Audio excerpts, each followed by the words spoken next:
Enjoy. Hello and welcome to a live chat with the expert. Just waiting for notification for TikTok to notify anyone at all, if they even bother notifying anyone.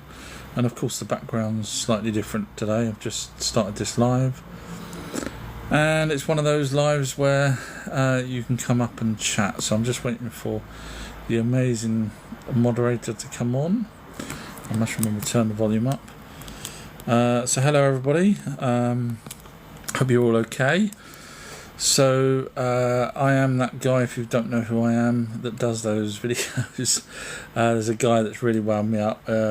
Sneezing Monkey. Hi Goddess. Sneezing Monkey. And all his videos are literally about trying to debunk anyone that talks about aliens and stuff like that. So of course I've done 2 videos in the last 2 days debunking him. So yeah, he's a bit of a wind-up character, and of course he wears a NASA t-shirt, which makes me think that he's deliberately trying to debunk. You know, they do. You just have to read between the lines and you realise that there are disinformation agents out there, and unfortunately he's crap at debunking. Thank you, Elise. You know, his Boogosphere video where he says it's debunked. Thank you, Proximo. He clearly doesn't know what the word debunking means. Hi, Kerry.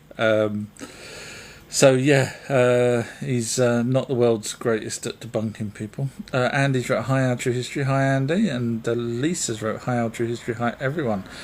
Hello, family. Proximo's hi there. All good. I hope you're well too. Yeah, oh, good. Yeah, not too bad. Just scrolling down. See what's what. Darwin's wrote hi, our true history. Happy to hear you tonight. Hi all. Thank you, Darwin. It's very nice of you to say. So just to give you some heads up, didn't go to the composer's yesterday. He had a problem with his computer, which means we wouldn't have been able to listen to what he'd done. So I'm going Tuesday. That's for the film. The books I've transferred all the 2 books that I've technically finished, but I'm just going over and over them to make sure that I never get debunked. They are they're now here at my house. I've transferred them, put them onto a laptop, so tomorrow I'm hoping to just sit the whole day and go through them all. It's quite daunting because writing 1 book's bad enough. Writing 2 and not repeating the same stuff in any of the chapters, etc., is quite difficult, because I have to remember what I've said in 1 chapter in 1 book, and when I go to the other book, hope that it's not, repetitive if you've already bought the first book. So that's that. And also lunchtime yesterday at work, I started on the actual new book, so the new series. Well, I don't know if it'll be a series yet, but the new book called Rewriting the Bible. So I started on that. Obviously, started using for reference Young's literal translation, and I was struggling to figure out how to do it, because I don't want to write the whole of what's in Young's literal translation, because then my book will be at least double the size of the Bible, because if I'm putting everything in there first and then going through it all. So in the end I decided to take snippets of for example Genesis, take a snippet of one particular bit, and then so it says YTL, which is Young's literal translation, then it will say in the beginning God's preparing the earth. So then underneath that it says OTH, which is me, and then it says, so I'm not using the breakdown of the original words. I've done that in these other books that I'm still doing. So it literally would just say in the beginning the planets were forming, and so it's going to be a sort of an overview of where the Bible went wrong, where the time frames are, etc. So Sorry if you can hear ambulances, etc., or whatever's going on outside. Usual stuff, as you probably know. Kerry wrote, hello everyone. Hi Kerry. Samantha's wrote, good evening. I get it now. The orb connects through energy to a tiny pineal gland. Thanks for your video. Thank you, Samantha. Bloody noisy outside. So you get it now. Okay. That's good, because it is quite difficult for me when I'm trying to explain it to sort of let people grasp it. But if it sort of made sense to you, that's brilliant. Just scrolling down to see what's what, and then okay. So Kerry, did you want to jump on? Just waiting for Kerry to request to jump on. There it is.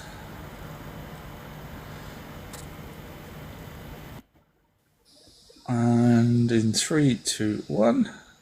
Hi. Hello, Kerry. How are you? I'm all right. Not too bad, thank you very much. And you? I'm doing good today. Cool. What's the weather like there? Yeah, it's very, very hot here. It's like 100 degrees. Bloody hell. Yeah, that's typical for this time of year, though.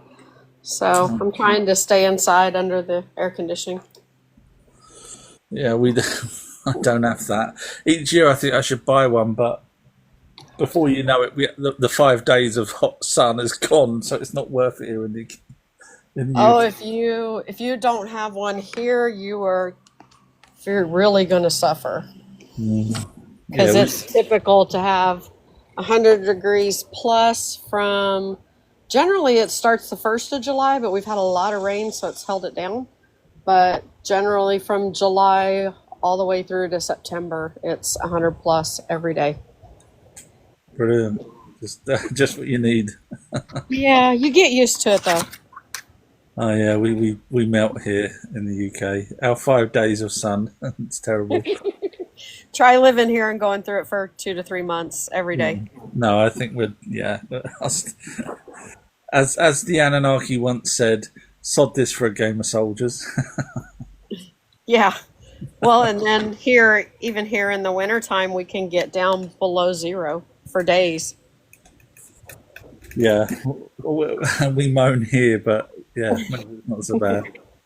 Yeah, it's kind of crazy. And Samantha, hi. Yes, I do have air conditioning.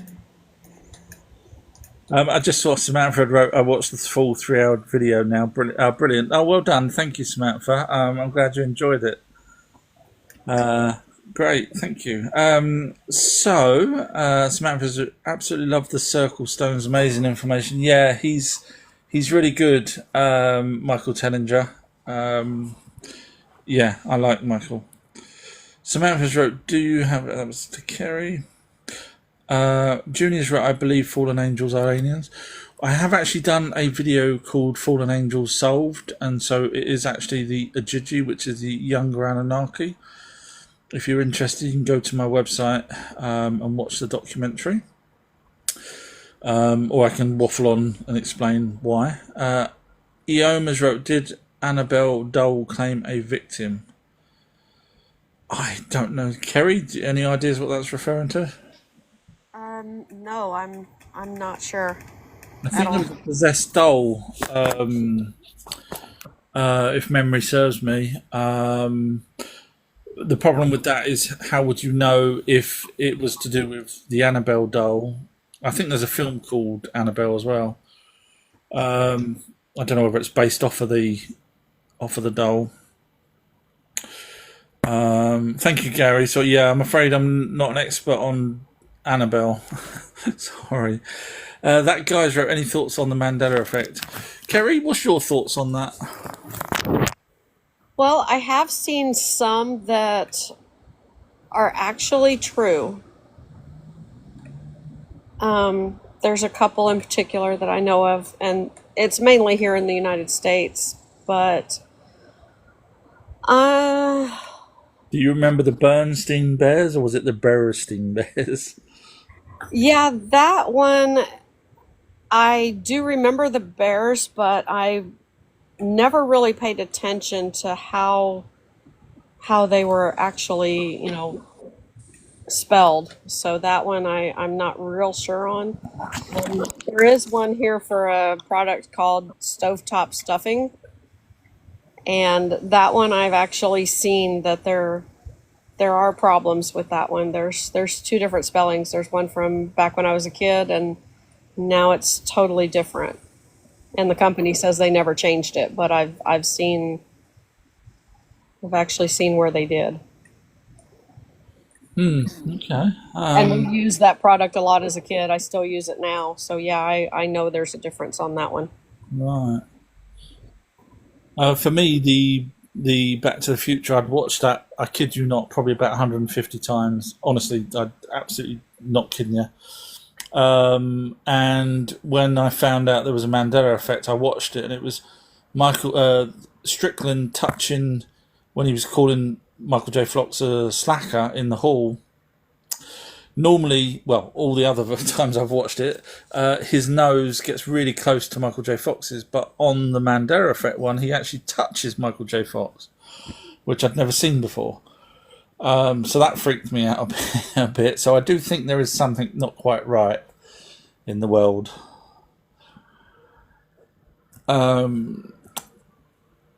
Kel has wrote, was Isis a fallen angel? No.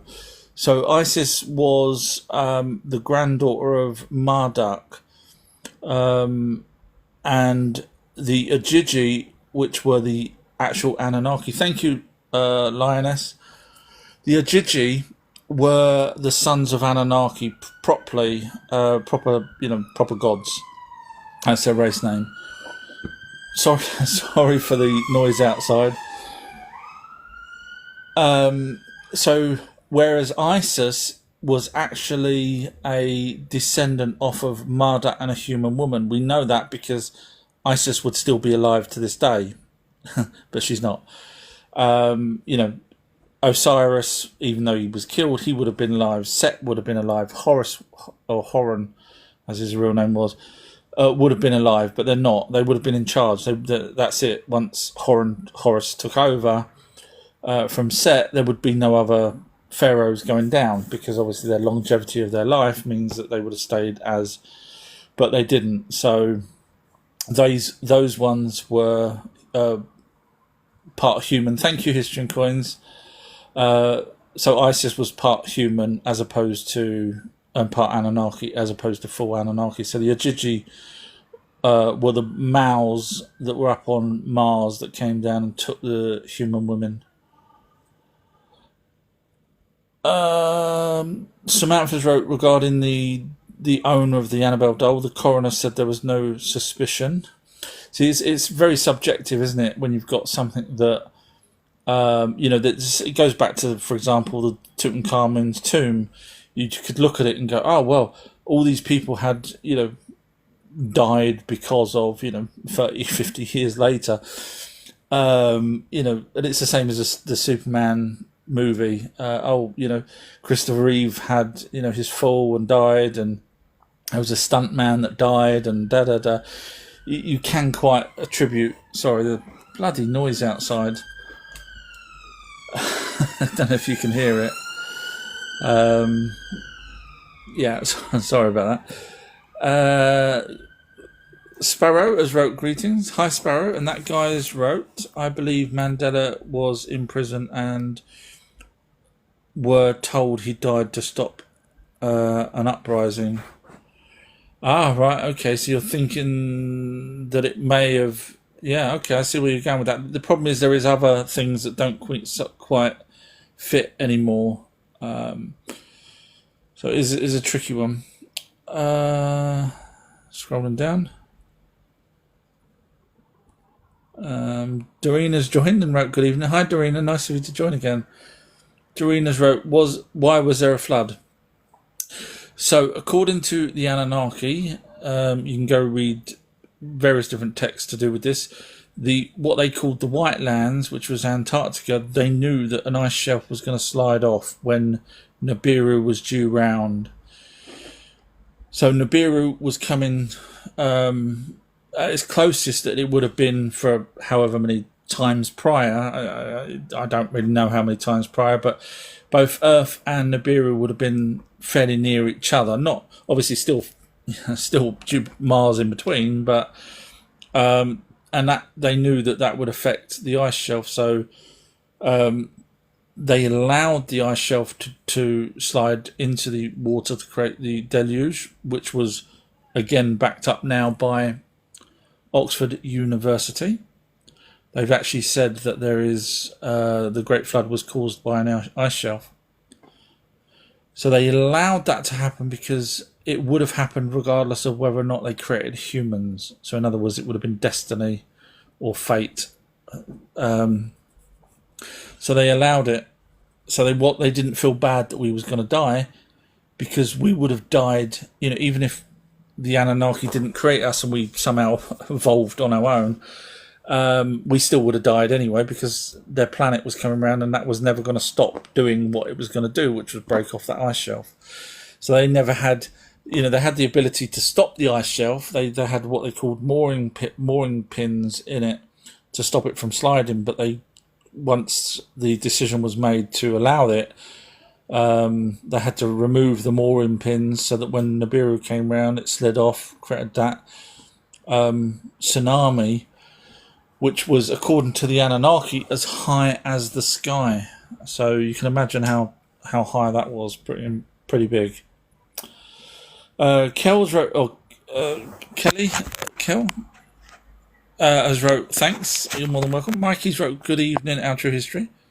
I'm in Amsterdam this weekend, turned in to see if Jesus is alive, come back. Probably not today, because we're going to let some people up today. We're just waiting for Andy ever so handy to inquire up. Why didn't Enki, this is from Andy, why didn't Enki make beings with no blood when the Ajiji had enough? So Andy, I want you to come up and chat live. That's why we've got Paul Kerry in the box here. So Samantha's right. I'll see if I can quickly answer these quickly. But Andy, if you want to come up, just request to come up. Samantha's right. What's your thoughts on the Earth being 3 degrees off tilt before Adam's calendar? It's a tricky one. Obviously, we don't have any evidence really. I have heard this. I heard this way back in the 80s. That our planet has had a tilt. Could it have been because of the water? Don't know. In other words, the way that the flood happened. Could it have been because of Nibiru coming round, or could it have been something else that happened in the past? Really hard to say. I do believe there's no reason why we shouldn't be knocked off our angle if there's enough force for whatever it is, whether it's an asteroid, whether it's Nibiru, Mars, even whatever. So I can't say no. I can't say I wouldn't imagine that it wouldn't happen. So yeah, that's what I would say. I think it's totally possible it happened. History and Coins wrote, hi boss, hi History and Coins. Doreen has wrote, thanks for answering, you're more than welcome. Okay, Andy, where's he gone? He's done runner. Andy. I don't know, he dropped. Andy, request. Here we go.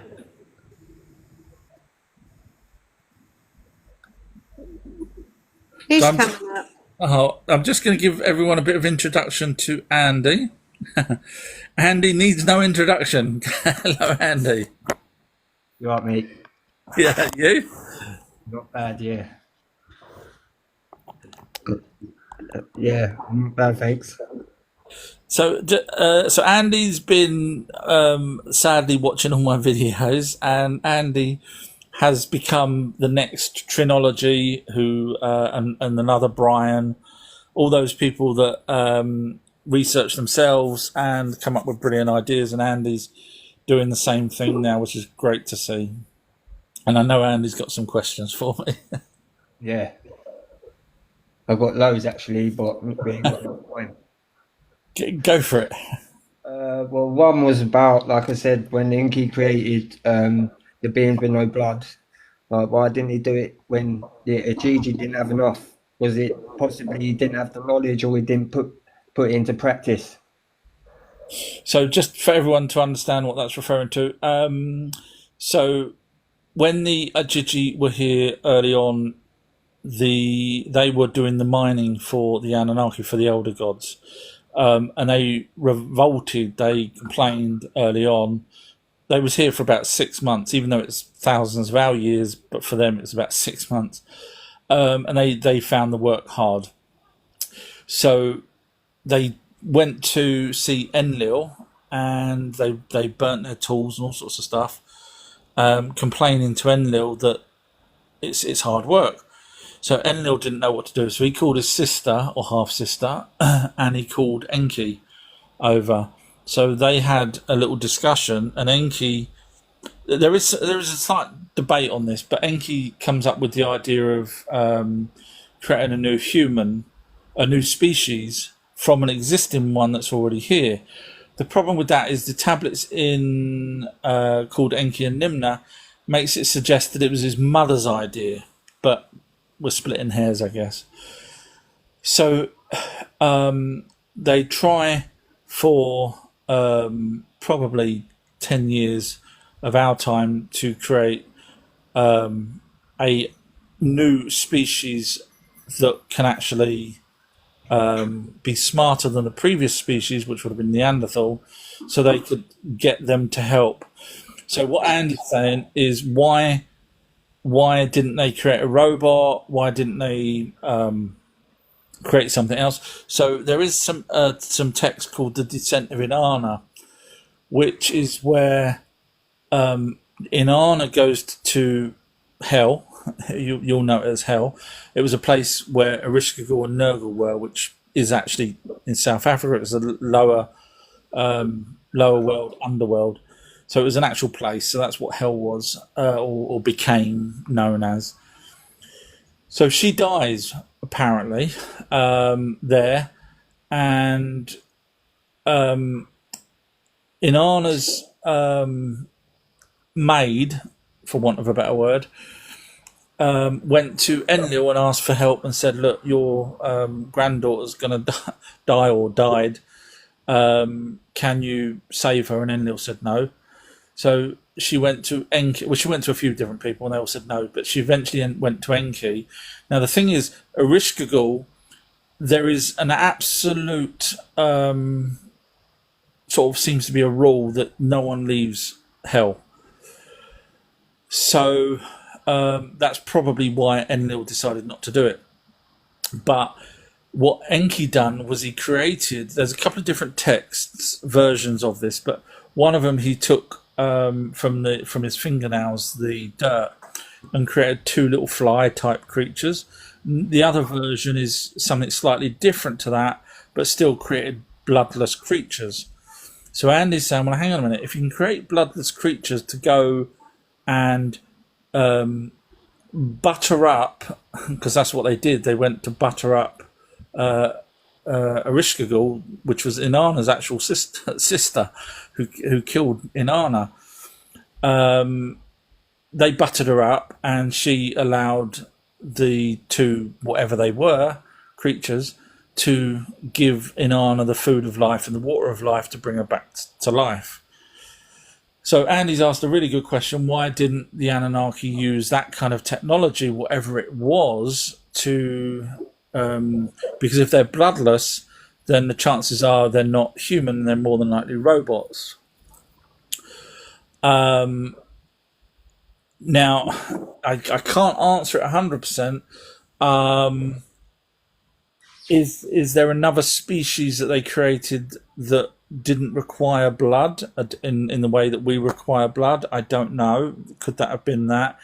Could it have been a robot? So they clearly had technology to come here to Earth. They created us, so they have technology. Could they have had, artificial intelligence? More than likely. Would they have used it if they're smart? Hell no. That's my take on it. I don't think so. Could they have created robots to do the work instead of Homo sapiens that they created?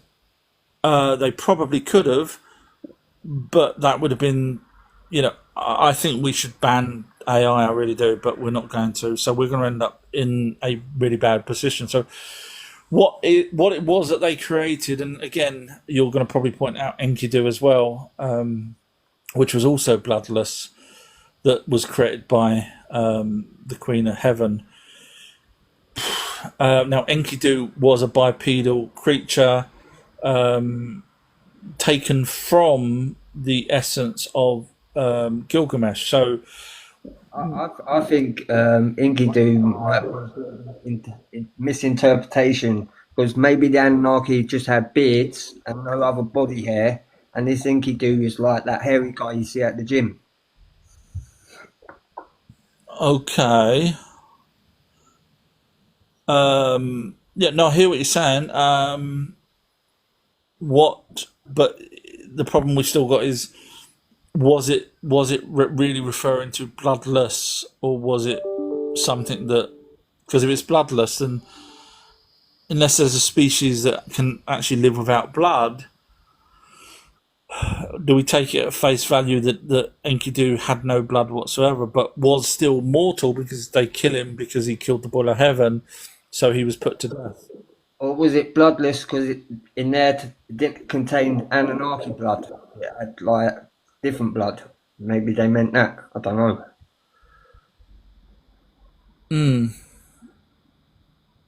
I can't see it being that, because they wouldn't have made a mention of it if it was just using genetics from them. But they made a thing about in both times that it was bloodless. So it's a tricky one, isn't it, to know exactly what they done.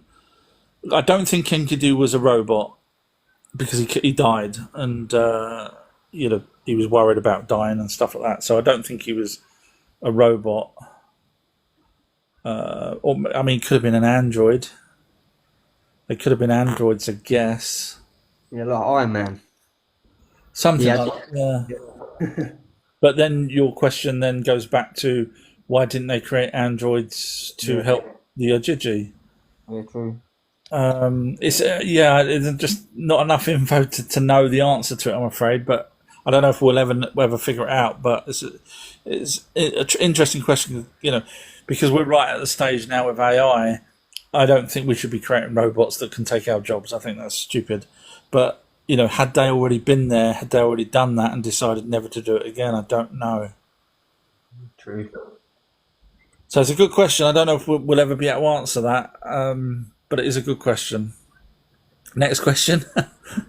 Well, another one's it's like a theory.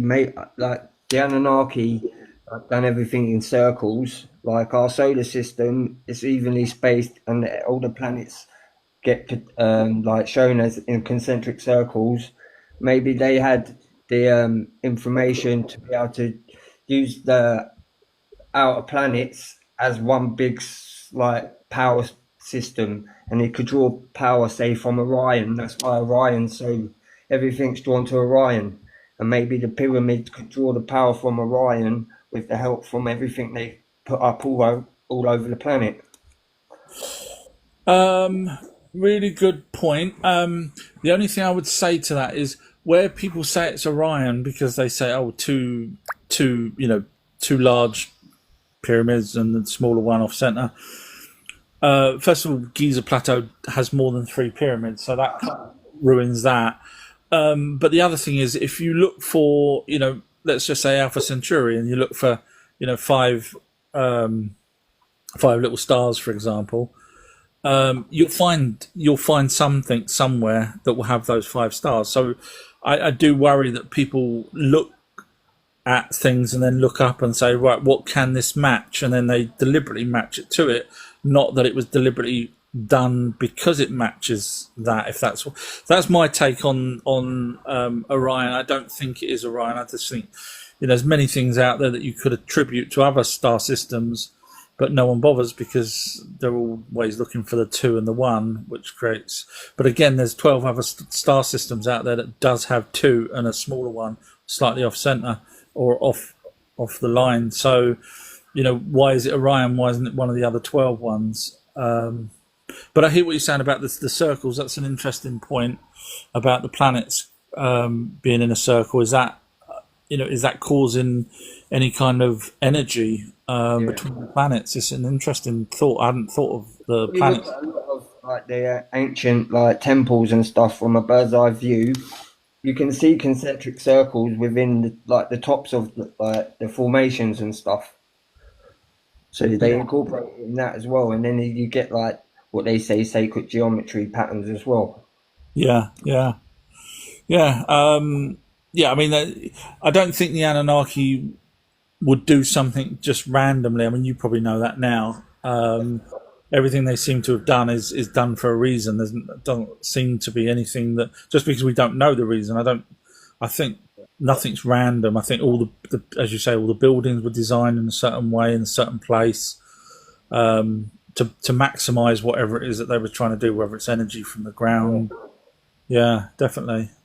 I like the idea that because there is an old saying that once all the planets align, we get some sort of upgrade. Well, I doubt if that's true, but if you have all the planets in a straight line, then something happens to Earth and all the other planets at the same time.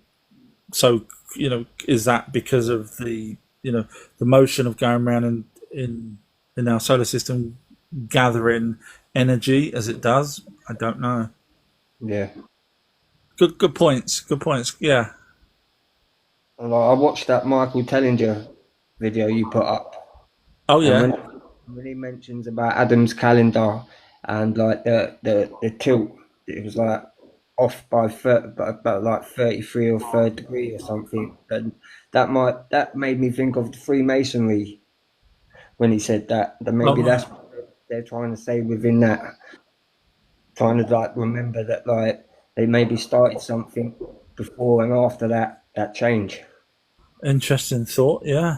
I mean, I took it that that it might have just been a tilt of the Earth since then, but I mean, you could be right. It could have been 33 or 3.3 degrees, and yeah, I see where you're going with that.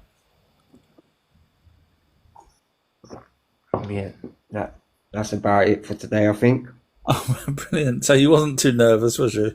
No, not really. You'll be doing your own live soon. We'll be joining yours. No, I do all my stuff just off my phone. I ain't got a computer or anything, so I'm quite restricted. I know you're doing brilliant. Thank you to the people that's just been firing away in the background there. Sorry, I just saw them. But yeah, no, Andy's. I mean, if you're just doing all this off your phone, you're doing an amazing good job. Cheers. So when are you changing your name to Andy's History? we're all good. You sure you're not a mason? You sure you're not one of these plants? My son says I'm a nutter, so so's my pal. My housemate, he says I'm a nutter as well. No, you're actually one of the smart ones. Call him weird. He says he calls me weird. Oh, bless. I have heard that about me as well, from ex-girlfriends as well. Aliens, you love aliens, don't you? You sick man. The only one that sung my praise was my mum. That was it. Oh, Yeah. well, you've got it from me and Kerry as well. Kerry's good, isn't he? Oh yeah, he's brilliant.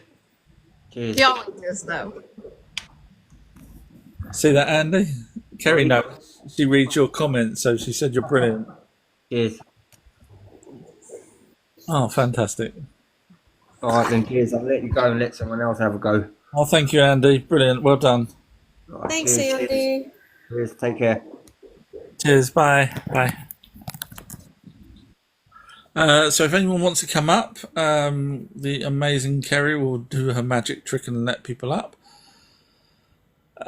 In the meantime, I'm just scrolling down to see if there's any messages while I was chatting. Samantha's right. Anyone got thoughts on Area 51 that's on fire? Is it on fire?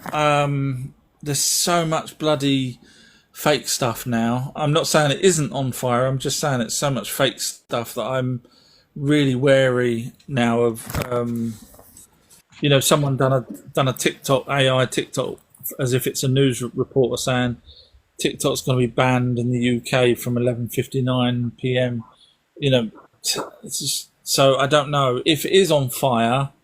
I can't imagine it being deliberate, because the last thing they want to do is draw attention to themselves. There actually is a fire out that way. They say it was started by lightning. That's all I can tell you. But I think as far as Area 51 goes, it's only made it to really close to one of their testing ranges. It hasn't actually made it to the base, if that makes sense. Yeah. Okay. Yeah. I mean, I can't imagine them doing it themselves. So it would have been something that would have caused it, not. Yeah, you can actually go online and they have a fire watch with a map and everything and where it's at. And I think as of just a couple of days ago, they only had it like 10% contained. So it's pretty out of control for what it is.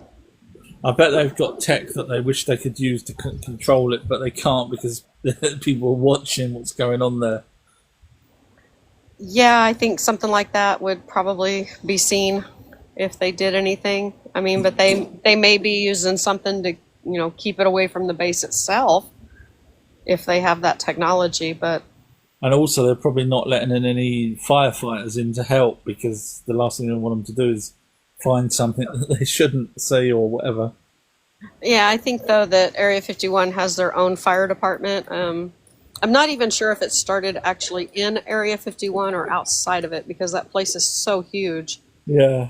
That it would, I don't off the top of my head know the parameters to know exactly, if it started in Area 51 or if it started outside of their area and just made its way in. I haven't looked at it that close. Yeah, I mean they're not gonna let it get to their area. They'll do everything before they would allow that to happen, I'm sure, to stop it. Kelly's wrote any information on the Seven Sisters? Yes, I have actually done a video on the Seven Sisters. If you're interested, it's quite an interesting one. Feel free to go to my website. Let me just check that you can actually see that one. Sorry, I'm just checking my website to make sure that by typing in Seven Sisters, you'll be able to get to it. I'm just doing the search. 7.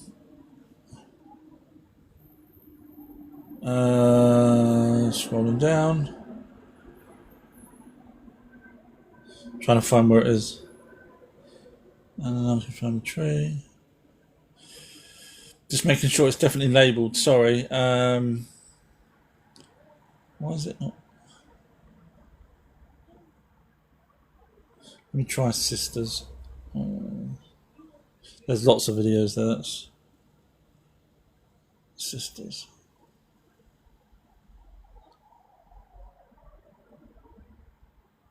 I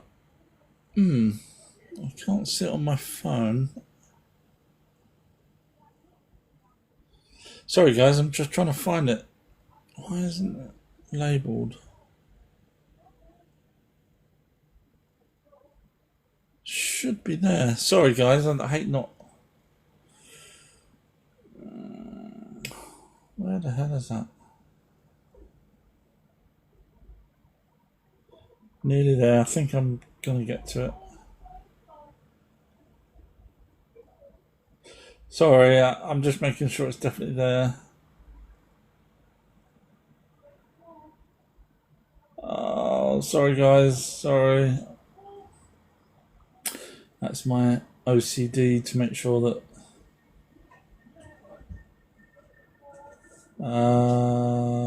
Sorry, talking amongst yourselves. There we are. Yeah, it's there. It's there. 30 minutes long. It covers the 7 seals plus the 7 sisters. Sorry, Clark's just come out now. No, Clark, whatever it is you're after, no. I said you can have that. Wow. Thank you, Andy. Sorry, yeah. Sorry, Kelly. Yes, Daddy. Just one. I know, yeah. Yeah, so if you're interested, I can. It goes through a lot more information than I can on here. Sorry to point you to it, but it's really good. And to be honest with you, the reason why I'm pointing to you is because I can't remember half of what I went through on that. So it's probably better if you just go to it and watched it. Sorry. Outer history. Onions wrote hi. Outer history. Clark, you're putting me off. Sorry, guys. If anyone wants to jump on and jump up and say hi, Cy the Handy guys wrote, "What makes you the foremost experts?" Clark, Ribena. No, you've had enough. Sorry, everybody. Ribena. What makes me the expert? I've solved things that no one even thought could be solved. I've solved many things that should be knighted for. And I've debunked pretty much everyone else. So I don't know if that classes as an expert. I would say it does. Handsome Devils wrote, "I'd like to see a Muslim come up." Riz the Biz is a Muslim. He's very intelligent and actually understands that there's more to it than what he's been force-fed. So yeah, but there are some that are welcome to come up if Clark, you're putting me off. Clark. Samantha wrote, "Thank you for answering." No worries at all. Handsome Devils wrote, "So many UFOs will catch fire in Area 51." Yeah, you got to wonder whether that was a crashed ship or something, don't you? Yeah, interesting. Scrolling down. Andy wrote, "Hi, Clark." Andy said, "Hi, Clark." Someone has sent you a WhatsApp. Clark said, "Hi."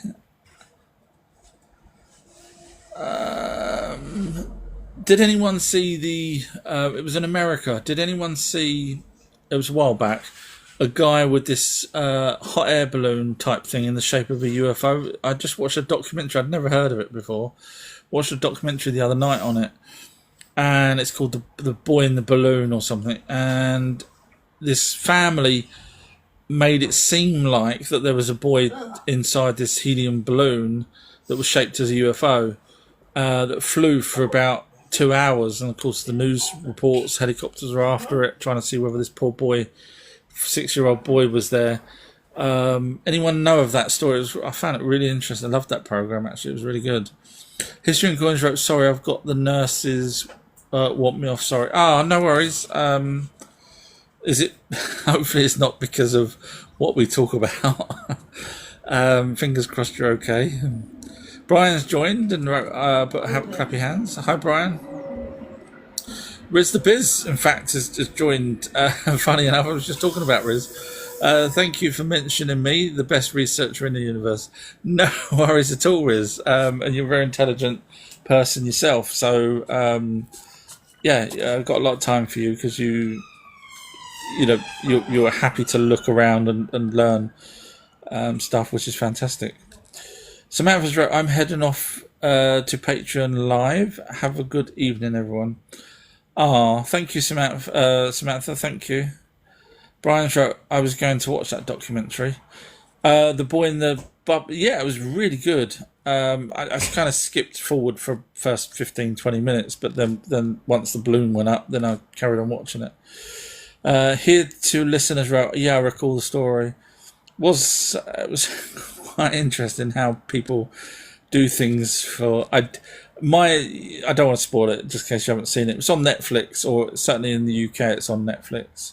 That's where I watched it for. Riz is right, "I was listening." Yeah, thank you, Riz. Catch me if you can, as put clappy hands, thank you.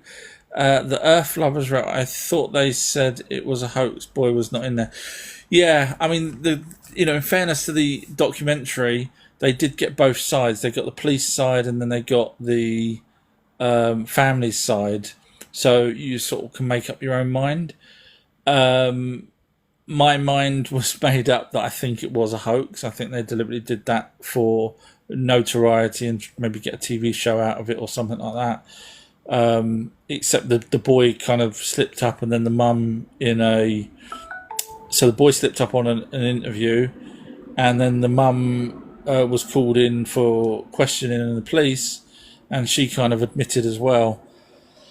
And the family was already on wife swap before, so they're quite happy to be on TV shows. And he did admit that he was skint at the time, and had no money. So everything does suggest that they maybe did that for a stunt. Yeah, it does seem that way. Here to Listeners wrote, it was an attention-grabbing hoax. Yeah, I think they probably thought they was going to get a show or something out of it after that. But it kind of backfired. They ended up having to move and stuff. But it was nice to see, both sides, the police officer's side. I think he got, 3 months in prison for it. So it wasn't too bad. So if anyone wants to come up, TikToks, we're on 50 at the moment, so I don't know whether that's me being limited again. But anyone wants to come up and chat to the lovely Kerry, you can. So, Kerry, do you want to tell us a bit about the lady that is the Anunnaki? Feel free to explain to people, because this will go on to YouTube. Oh, are you serious? You want my opinion? Is that what you want?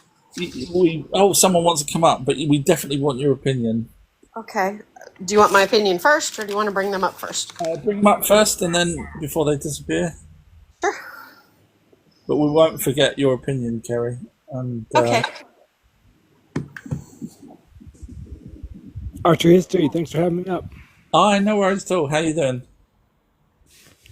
Hey, I love being here, and I love talking about the true stories of the ancient past and the truth of how we became what we are. I love all perspectives and information that I can take in. Brilliant. You've come to the right place. I've been here before. Oh, bless you. What can we? Have you got any questions, or do you want to chat to the lovely Kerry? No, I'm always in the compliment. I'm always the one in the comments giving random compliments to you, because I just love what you do, and I appreciate you just spreading this message around so much. Oh, thank you. Honestly, I don't know if you know, but I actually lose money doing this. But those are the comments that keeps me going. Thank you, Sheila.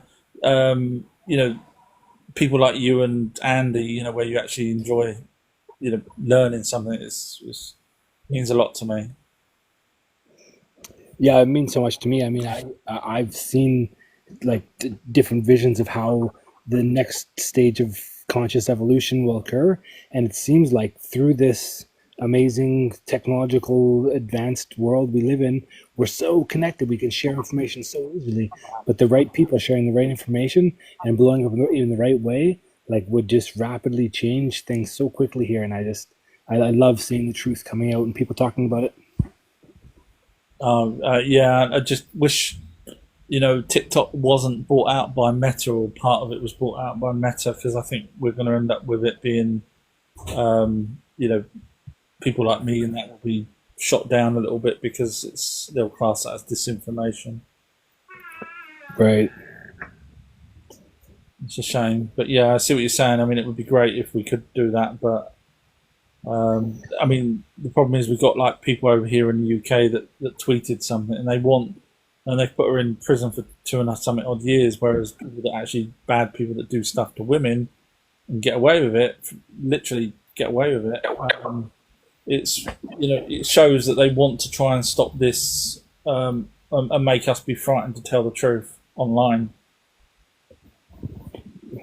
Yeah, I guess that's a big part of my learning journey, is that there has been different entities and forces involved in our creation, and there were some good and there were some not so good, and some of the more dark forces or energy are still trying to hold on to different levels of control through mass conscious manipulation and twisting the narrative to keep us believing in fear and greed and war and consumerism.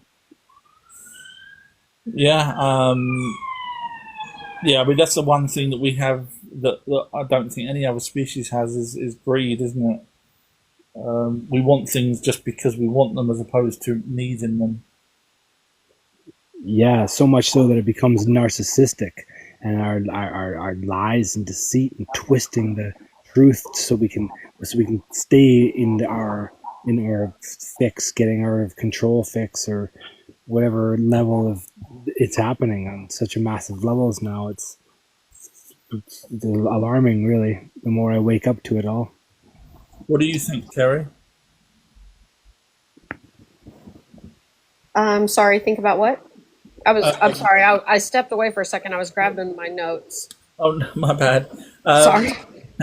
No, we was just saying about how humans, basically we are being controlled. I mean, it's the old saying of, these adverts that are put in front of us are designed for us to want things where, um, you know, commercialism and everything else is, we don't need this stuff. No, we don't. It's all mind tricks. It's all, yeah, that's the way I see it. It's psychology. Yeah. It's so deep in everything. Like even something like the Large Hadron Collider finding an infinite field of energy that connects us all. It could be connected to some form of God or the God or the source, but like it just got buried under the rug as a particle, a God particle. It's just a joke. It's the God particle or whatever. We found something that connects all of us. It's infinitely powerful. It's pretty amazing, but just kind of got forgotten about, won the Nobel Prize, and got swept under the rug. Yeah. I mean, George Lucas probably had it right with the Force in some way. Yeah, absolutely. You've got to wonder where he got that, the idea from. Was it, Chewbacca, which just seems like a Bigfoot? You've got to wonder if he's had any help down the line. I mean, he did know, him and Spielberg knew Jacques Vallée, who was, what they call the grandfather of ufology. So maybe Jacques Vallée told him a few things that he ended up putting in Star Wars. Yeah, and I believe that consciousness is in the air, and people just pick up on different things that are out here for us to believe and hear and see. I think The Matrix too is such a great example of how perfectly it describes the deeper truth about this game. It certainly was an eye opener for people, wasn't it? The Matrix, something that we'd not thought of before, and suddenly there's this movie telling us that maybe we're not, because of computers now, we're realizing that even the computers know that they're computers and they can be switched off. So even they're now trying to survive AI. Yeah, that's pretty hilarious seeing that. But I think the Matrix movies, it's alarming to me because it's not a steel rod that goes into your brain or whatever. It's just a screen that you're holding that's in your face, or a screen on the billboard, or a screen on your desktop, or there's screens everywhere in the movie too as symbology for that being the control mechanism. We're all looking at these screens, brainwashed into this program that keeps us as consumers. Yeah, no, I can't argue with you on that. Cool. I just wonder where what level that control was implemented into humanity. Like, does it go back as far as the Anunnaki to have this disconnect and this fear, greed, and war, consumerism in our lifestyle? Oh yeah, I mean, if you read anything to do with the Anunnaki, they were literally like us. They'd have lust, they'd have greed, they'd have sin, you name it, they'd have it. So yeah, they're literally no different from us. There was nice ones, and then there was the greedy ones, even more greedy, than other ones. So yeah, we've unfortunately got their traits. So we can blame them. Next time you do something bad, blame the Anunnaki. Yeah, but I think that in our ability, though, we have conscious free will. And that's an amazing thing. Creative, conscious, loving, compassionate free will. I've seen it in a lot of people. I've seen it missing in some people, but I believe that's a power we can tap into that gives us our ability to be free will conscious creatures in this game. Yeah, I understand what you mean. Yeah, I sometimes look at not just us but other animals and think, what have they got? Have they got the same ability as us, or is it just us? Is there any animals that can laugh? Does a chimpanzee actually understand when it laughs? Is it actually laughing, or is it just making a sound? I'd like to know whether they think like us. Yeah, I've definitely seen different emotions in animals, and like I think that's part of it. But the way that we can connect our thoughts and our emotions to our memories of our past and to the emotions of others, because we can see and feel empathically outside of us, like we just have a different level of grasp on the depth of consciousness that we're connected to. Yeah, yeah. I slightly, yeah. I mean, it's hard to know, isn't it? Because is it us? Is it an orb that's connected to us that we think is us? Unfortunately, we don't really know yet. We'll probably find out when we're dead. Right, you mean like my consciousness isn't my body, it's my soul? Yeah. So from my research, I think it's an entity that joins with us, joins with the pineal gland. See, I struggle with the word consciousness because obviously when you're unconscious, you're just asleep. Your brain's switched off. Whereas when you're conscious, your brain's active. So I don't see, I just see that as sort of like a standby for a TV. You turn it on and off. But your higher self, shall we say, I think is an orb that joins, an entity that joins with the pineal gland and learns everything that you learn throughout your life. And I think that's what's eternal, as opposed to us being eternal. So there's like just a whole dimension of orbs for all of the human consciousness on Earth.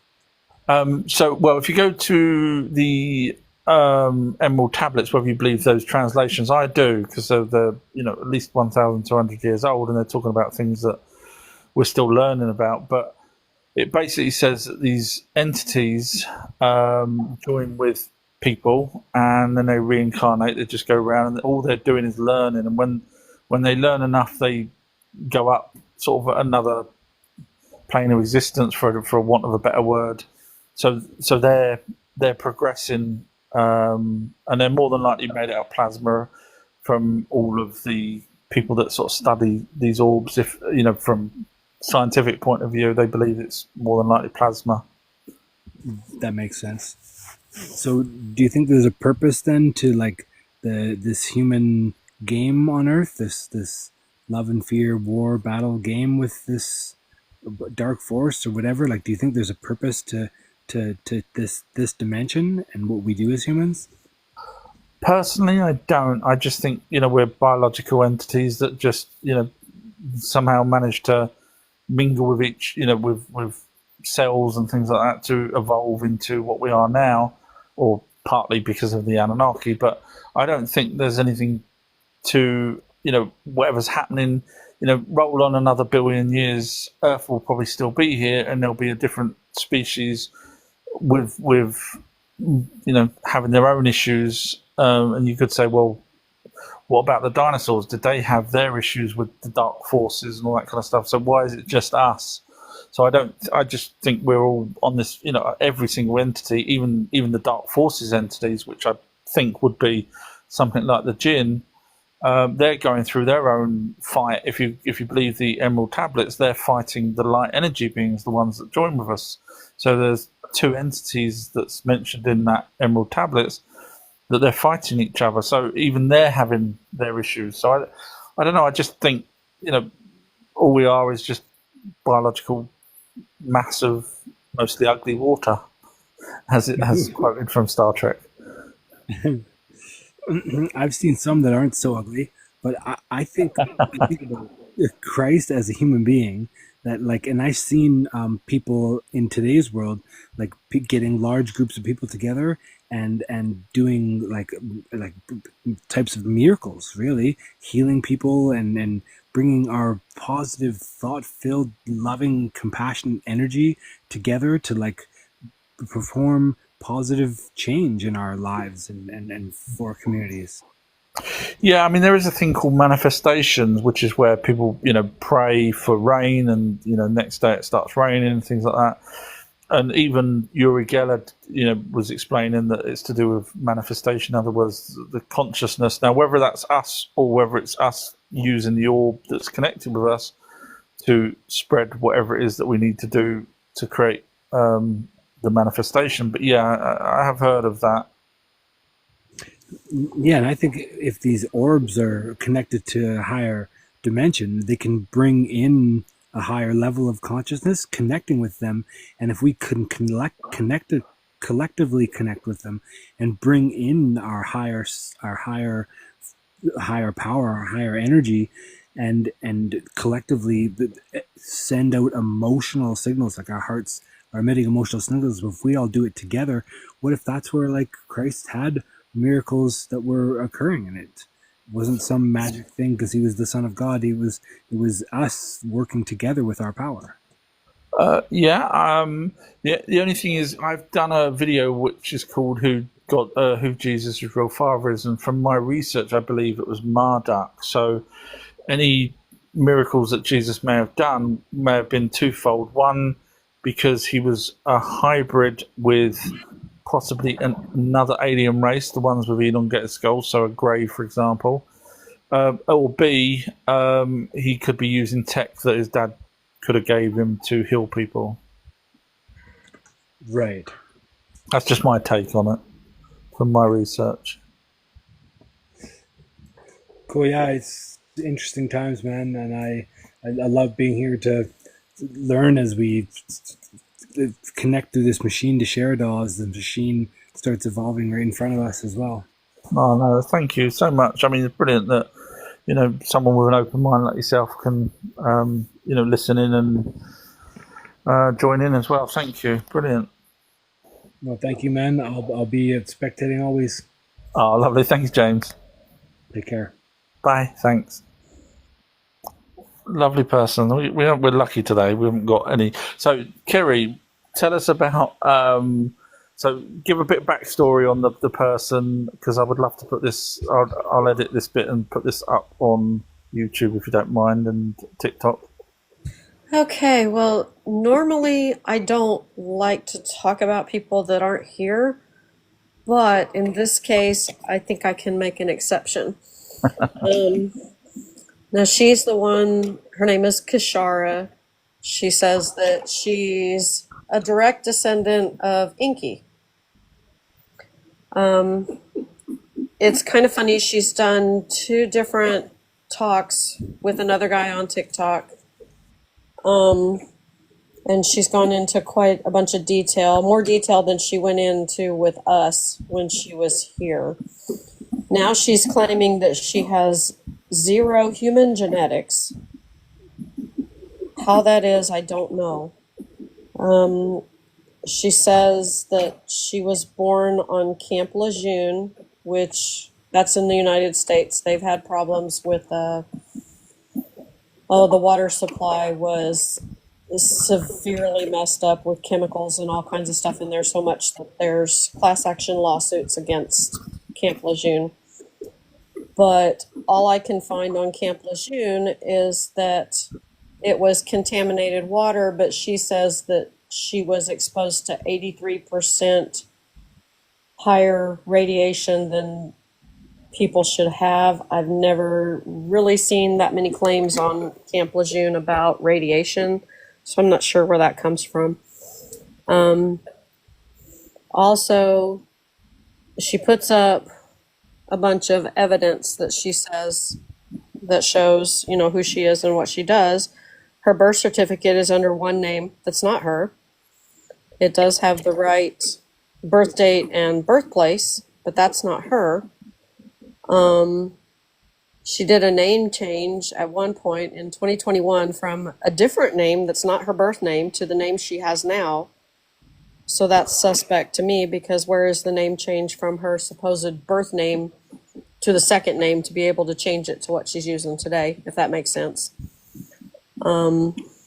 She claims she's half Syrian, half Anunnaki, but also says she's an elf, which doesn't make any sense.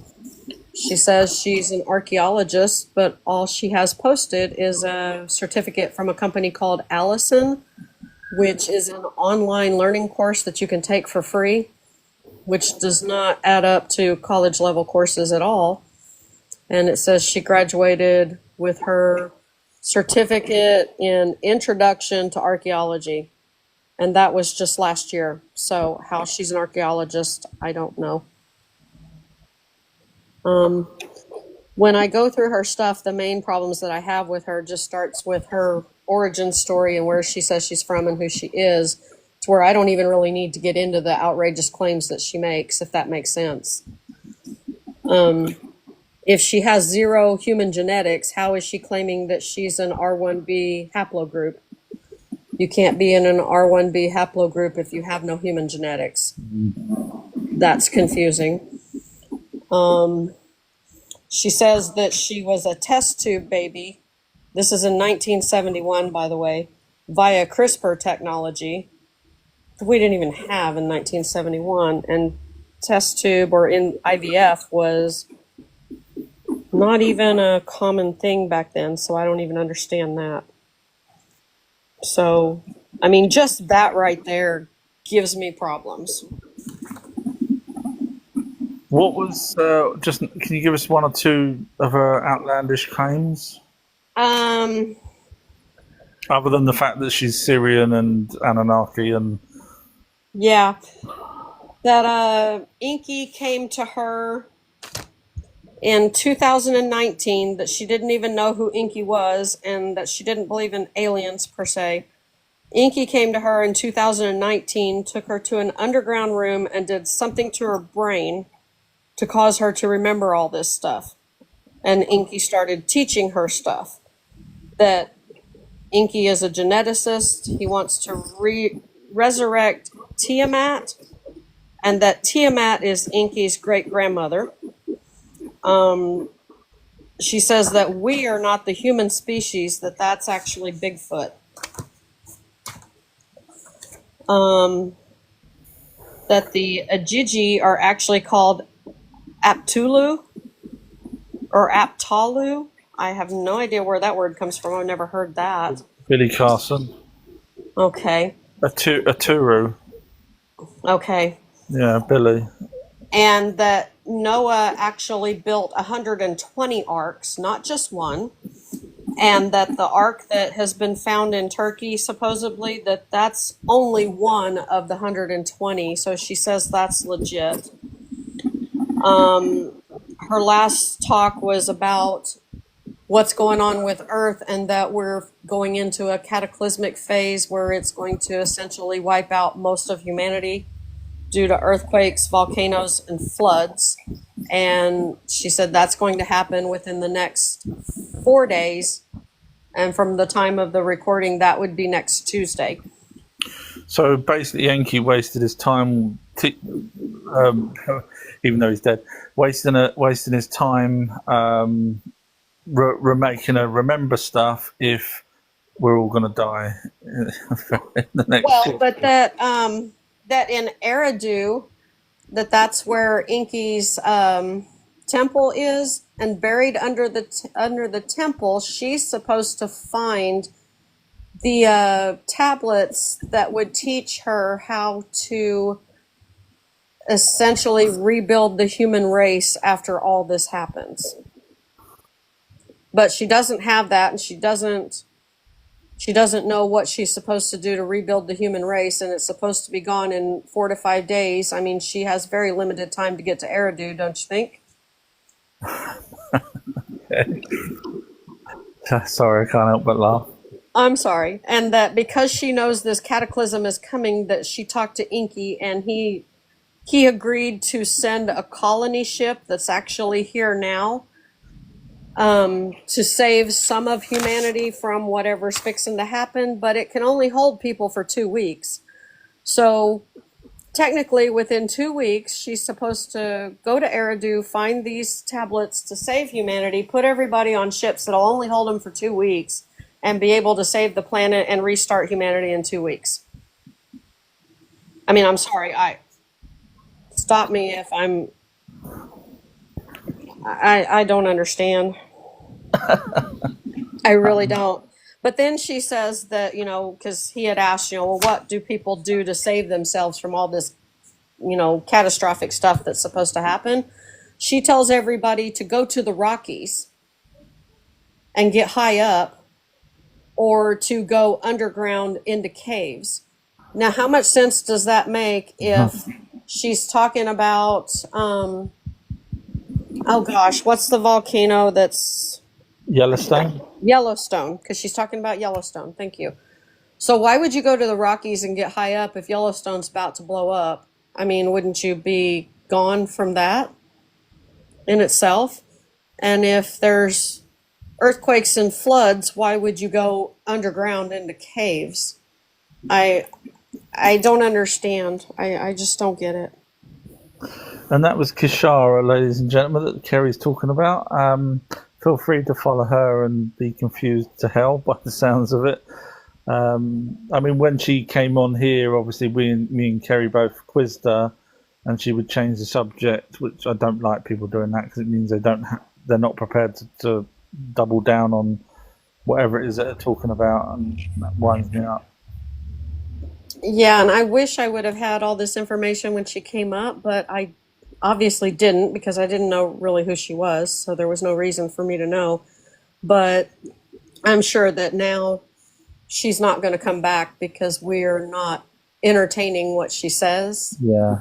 So, she only seeks out people that will listen to her and not give any pushback on what she's saying. If you give pushback, she's going to leave and go somewhere else. What did the guy that interviewed her, did he give pushback, or was he, because my opinion of him is literally just he wants clickbait. I don't think he's any kind of serious research at all. Yeah, no, he didn't really give any pushback. He did, on certain things, ask her for clarification on what she was saying, but he gave no pushback and nothing that, would challenge really what she's saying. And that doesn't surprise me for someone who just wants viewers. I'm sorry to say that, but that's my opinion. Both of them do, I think, then, and so you'll see her on there loads more times, I reckon, then. Yeah, I think they've already said that she's going to come back next week and talk some more, but I don't know how she's supposed to do that if the world's going to end between now and Tuesday, how the internet's going to be around for her to talk to him on TikTok after all that happens. Yeah, they'll forget talking about that part, I'm sure. Yeah, but she did agree to have a full genetic panel done, but she doesn't want the government involved in having her blood panel run. So I don't know how she's going to do that, or how she expects to, find a reputable company that's going to say what she wants it to say. Because if it doesn't say what she wants it to say, it's just going to disappear. Yeah, she won't. Yeah. Yeah, and there's more problems than that with what she says. I've got 4 pages of notes just on, listening to her for like an hour and a half between 2 interviews. So, yeah. I'm so sorry that you had to listen to that. No, I wanted to listen to it because I wanted to understand what she was saying, to see if anything that she said lined up with, what you and I know, and it really doesn't. It doesn't line up at all. So there you go, ladies and gentlemen. Feel free to follow someone that we're all going to die in a couple of days. Or after that, feel free to follow me and Kerry. Yeah, it's really insane, but I mean, I don't get it. She shows pictures of things and artifacts, but she shows no testing results to show whether it's actually what she claims it is. I mean, if she's really an archaeologist and a geneticist or a genetic researcher for genealogy, her genealogy chart is sloppy as all get out. So I found a couple of errors right off the bat just in her genealogy. So I don't see any reason to take anything she says with any amount of certainty at all. I mean, I can't. I'm just going to dismiss her. But I have the notes in case she ever comes back. That way I can actually challenge her, because I will. Yeah, no, I know. I know you will. You know I will. Yeah, I mean, we've had a few people come up before that seem to think that they, you know, of Anunnaki, or they're been speaking to God and all sorts of things. But you know, when you challenge them, they just swear and be rude in the end. Yeah, that's generally what it is when you put them in a corner and they can't figure a way out. That's the only thing they know to do. It's like a fight or flight response. That's all they have. Yeah, well done, Kerry. Excellent research as usual. Well, thank you. I just wanted to know for myself because, you know, I figured if she does come back, I just wanted to be ready. Yeah, fingers crossed she does. Yeah. Okay, so if anyone wants to come up, feel free to request to jump on up. The Earth Lovers wrote, there was a young man here last something who built a plane and tried to fly over Antarctica. Then you wrote last week. There was a young man here last week who built a plane and tried to fly over Antarctica. Yeah, the problem is Antarctica is got ice, and basically North and South Poles got ice because that's where ice is. So when they say, "Oh, we're going to fly over the ice wall," what they're really doing is just flying over Antarctica. It's not that difficult to understand. But if they've got a plane and they want to fly over an ice wall, then do it behind Australia, behind Scotland, anywhere else other than North and South Pole. But they won't. It's always Antarctica. So yeah, just ignore the person with a plane that's flying over Antarctica, which is exactly what you would expect to see in Antarctica. Elise is right. I share her opinion. That was what Kerry was referring to regarding that person. Sheila's right. Hello. Hi, Sheila. Nice of you to join. Here too is wrote, hate the Metabort TT. Yeah, it's... Yeah. Yeah. Handsome Devils wrote, NASA captured a planet-sized spacecraft passing alongside the sun. It was probably an Anunnaki ship. I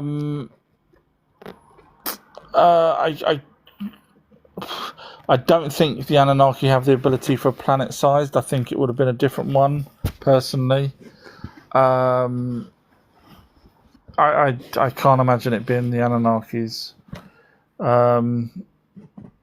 You know, if they had the technology, and bearing in mind it's only been, what's it been, 100 years or something, less than that, since they first arrived here. So if they had that ability to create a planet-sized ship, then they would have had, you know, serious amount of technology to at least been able to mine for gold without all the struggles that they had. So I don't think it would be the Anunnakis personally. If anyone wants to jump on up, feel free. Andy wrote, CERN, a huge circular device. Yes. Yeah, you were saying that as well. I remember you wrote that before. Yeah. Obviously, that might be slightly different because of the way that they have to speed up the particles, and obviously they don't want it stopping at one end and coming back, so a circle makes sense for that.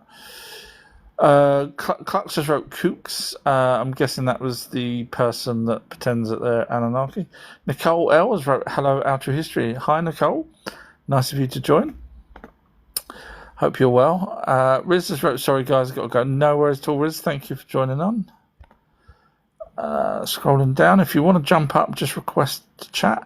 Here too, as put laughing faces. I'm guessing that's when Kerry was explaining about Superwoman. Here too is wrote, I tried to hold myself accountable. Riz has wrote, birds are very clever as they have built-in sat-nav when they migrate. Yeah, you know, so does little turtles when they're born. They seem to head towards the sun, so that's sort of built in, because I know that when I was born I never tried to walk towards the sun, so there is some sort of genetic pass down. I have done a video on that if anyone's interested. I wanted to see whether or not memory is passed down in DNA, because like I say, a little turtle, when it's born, it heads towards light. For whatever reason, it heads towards light. But when a baby cow is born, or a baby horse or anything, it doesn't go towards the light unless it's got a pre-programmed response to do that. Which means in DNA, regardless of whether it's memories as such that we're aware of, certainly something is passed down over and over and over again. You could say, well, moving your arms is a response, but is that a response or is that a memory? It's more than likely a response to neurostimuli, etc. But heading towards a light source is certainly a behavior that other creatures don't have, so therefore is a memory that's been passed down. So if you're interested, it's a very fascinating chat that I had. It was a live chat, one of those chats that I did with ChatGDP, where I, when I do a chat, it's very direct, and I ask questions that probably people wouldn't normally think of asking. I don't mean to sound big-headed or anything, but I really do go to town on the questions to get the very best answers. Scrolling down here to listeners wrote 100% agree. That was probably what Kerry was talking about. Proximos wrote, you have nailed it, Ultra History, regarding the orb being our higher self. We choose how much we learn from it. Yeah, thank you for saying that. Yeah, I mean, the best way to sort of prove that is when someone has a near-death experience and their orb leaves their body, which it would do because it thinks it's dying, but a different one jumps in. And then as soon as a different one jumps in, you are now accessing, as the person that's now been revived, you're accessing a different orb. And so all the things that you probably had, slight memories of, such as, a fear of heights or whatever it is, because of whatever reason you possibly died previously, or the person that the orb was with died previously. But sometimes when you get resuscitated and a different orb's joined in, you can now paint, you can speak a different language, you have a different accent, and so on and so on. And so that makes a lot more sense, because if it was your own soul or consciousness, how the hell could you end up talking German if you're not German and never knew German? You couldn't. But if you're accessing something else that was with a German throughout the whole life, in other words, you're accessing their memory through the orb, that makes so much sense to me. It's the only way it can be from my perspective. I can't see it any other way. Martine wrote, more in the subconscious than the conscious. I'm guessing more in the cup. It's awake 24/7, even if we unaware when awake. So when you're saying subconscious, so yeah, I hear what you're saying, but I obviously, our brain is still active when we're, subconscious. And even when we're unconscious, our brain's still active. So I'm not saying it's not. I'm just saying that the part that has the ability to leave our body would be an orb as opposed to us. Which makes, again, a lot more sense, because people have seen the orbs, so it's not like I'm making up something that can go around a room and stuff. They have seen them. Filmed them. Martins wrote, dinosaurs are fictional. Martins, are you still here? I'd like to ask you a question. Feel free to jump on up. Let me request you to jump on up. I'd love to be able to chat to you and ask you some simple questions. I don't know how to request them to come up. Is that the button? Have I done it? I don't know. Martins, are you still here? Would you like to come up and have a chat with me and Kerry? Are you asking about Martinez? Yeah, are they gone? No, they're still here. Would you like to come up, Martinez? Jane had replied to Martinez about the fossils of dinosaurs. Martinez wrote, "No, we don't have fossils of dinosaurs." Jason wrote, "It's a DNA thing. Most is not awaken." Janus wrote, "Yes, we do, all over the world." Martinez wrote, "No, whole skeleton, mostly plaster cast. Dragons, yes. Dinosaurs, no." do you want to go for this one, Kerry? No. I don't blame you. So originally, the original word for dragon was a comet. That's been proven. So unfortunately, Martinez, when you say dragons, yes, we've got we've got untold amounts of dinosaur fossils and skeletons and bones. So let me just explain something to you, Martinez. So when you say they're plaster casted, you do realise that when you only have one of something and other museums want them, you do know that they make them as a plaster cast so that other museums can share them, and then they keep the originals safe because of silly people that will go there and try and either steal them or throw orange paint over them in some sort of stupid protest, etc. You do realise that, don't you, Martinez? You didn't. You didn't know that the reason why they're a plaster cast is because it's a plaster cast off of an original bone. Martinez, you follow me. I thought smart people follow me. Sorry, I don't mean to sound rude, but let's be honest. What would you do then, Martinez? What would you do? So when children, which have happened, kids, when they've been out here in England by the beach and stuff, and they find a fossil or bone, which has happened, and they pull it out, are you saying that those kids have faked this bone and then been on the newspaper about it, and then archaeologists go in there and they carry on faking the rest of the dinosaur? Is that what they do? Because I can't. You're killing me, Martinez. You're killing me. So show me a dragon then, Martinez. You wrote dragons, yes. Show me one dragon. Just go for it. Knock yourself out. Ladies and gentlemen, we're going to see evidence of a dragon, because let me reread what Martinez has wrote. No, this is regarding dinosaurs. No whole skeleton, mostly plaster casted. Well, that means mostly, which means there is some original ones. Oh, you kind of shot yourself in the foot there. And then you wrote, thank you, Gary. Then you wrote dragons, yes, dinosaurs, no. No worries at all. Show me one bit of a bone from a dragon, or a real dragon, or anything at all. Please do that. Ladies and gentlemen, we're going to get to see the world's first dragon, which was actually a comet. That's why it was. If you get to watch my amazing documentary on dragons, or actually bother going back and reading the original words for what a dragon was, some of these dragons in the stories, they're like 300-mile towers, which is a comet, and they had horns on them, which is what NASA even says comets have got.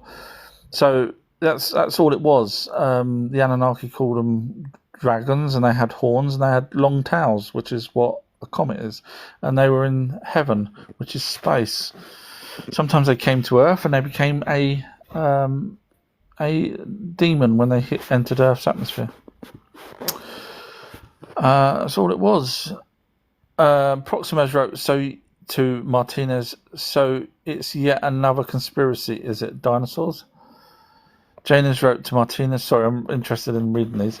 The reason for the plaster cast is so they can be displayed. Well said. You said that better than I'm waffled on. Janus wrote to Martinez, maybe look into paleontology for yourself. Elise has put laughing faces. Martinez has wrote back to Proximo, never found in history before they made up the word dinosaur in 1840 to 1842. So Martinez, let me explain something to you. This is going to make you look really bad. Sorry, don't mean to, but that's not what happens with. So you do know that back before museums, thank you, Joker, you do realise that museums, the first museum, proper museum, was the British Museum. So prior to that, which was a couple of hundred years ago, prior to that, let me tell you exactly when the British Museum was founded. I'm just going to make you look silly. Sorry, I don't mean to make you look silly, but let's be honest, it's your fault. When was the British Museum founded? 1753. Okay, so what you're saying is there was no word for dinosaur before 1840. In other words, before the museum was around, when someone found a dinosaur bone, they just went, shall we ring someone? Oh, no, wait, Martinez, there was no phones. Shall we go on the internet and take pictures of it and talk about it? Oh, wait, no, there was no pictures. What do you think people done, Martinez, when they found dinosaur bones in their field while they're trying to grow crops? What do you think they done? Absolutely nothing. Moved it out the freaking way. So until you had a museum for people to go, hang on a minute, look what I found. This is a massive creature. Oh, we're interested in that. Can we come along and pick it off out of your ground? Please do, because it's in my freaking way.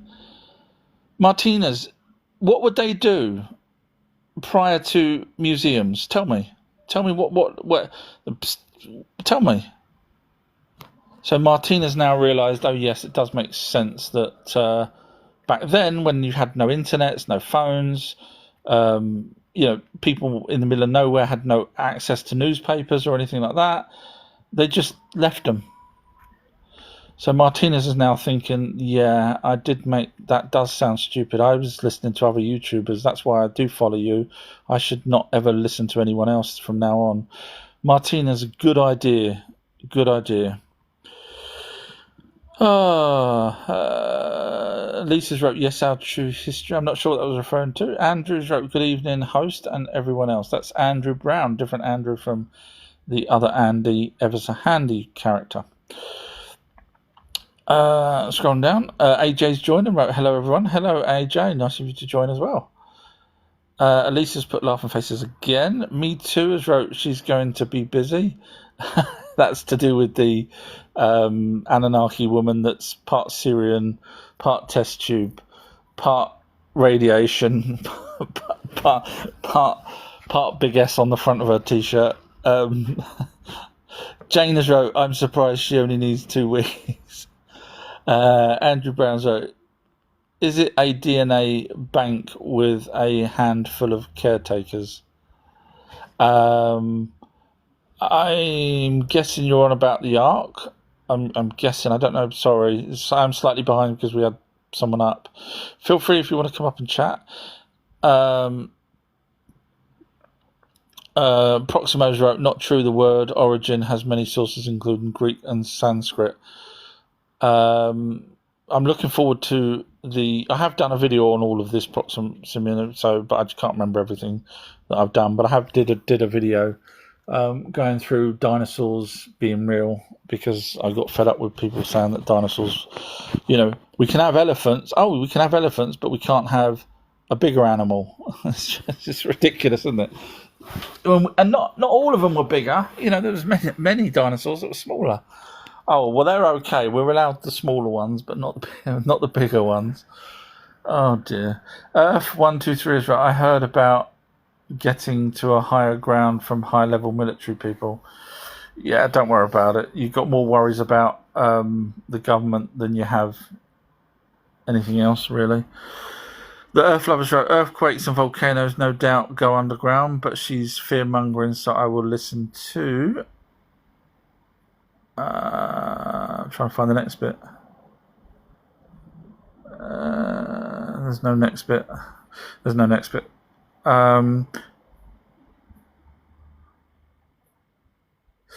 Andrew Brown has wrote, are we talking about someone from now saying the world is ending? Yes, it was a woman that had came on our live chat, which we kind of saw through her straight away. I was being very polite, but knowing what I know now, and certainly knowing what Kerry knows now, we should have, went even more to town. But I was really trying to be polite.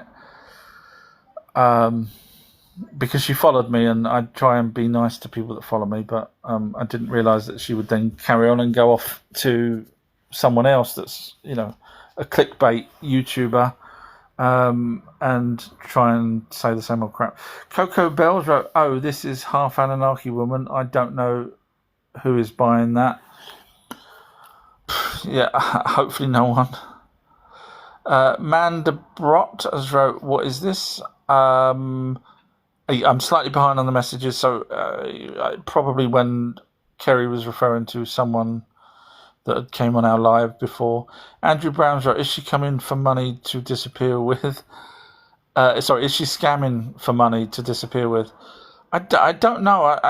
I have come. Trust me, I have come across people, certainly on TikTok, over the years of doing TikTok. I've come across people that genuinely believe the crap that they say, even though I literally tell them where they're wrong, and they know they're wrong. They can't argue with me. They still want to believe they're right, even if it's even if they're talking about Jesus or God or anything at all. I point to the evidence, and they go, okay, but and then they change it as well. They also change their argument. So, for example, when there was one person that was 100% God created us, and then when I pointed out that we have Neanderthal DNA in us, and we have the tablets that the Anunnaki tells us that they created us, and that they put us to work in Abzu, and blah blah blah. Do you know what they done? They said, well, okay, God didn't create us, then they created the Anunnaki who created us, so still created us. They changed the goalposts because they couldn't quite grasp the fact that there was evidence. Coca Bell's right. Yeah, she says Yellowstone is going to blow in a few days, plunge the world into an ice age. Sir, Yes.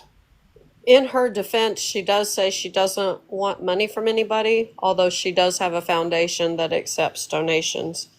And when you said Absu, it reminded me of something. She said that under the ocean, there's a deeper ocean that the Anunnaki called the Absu.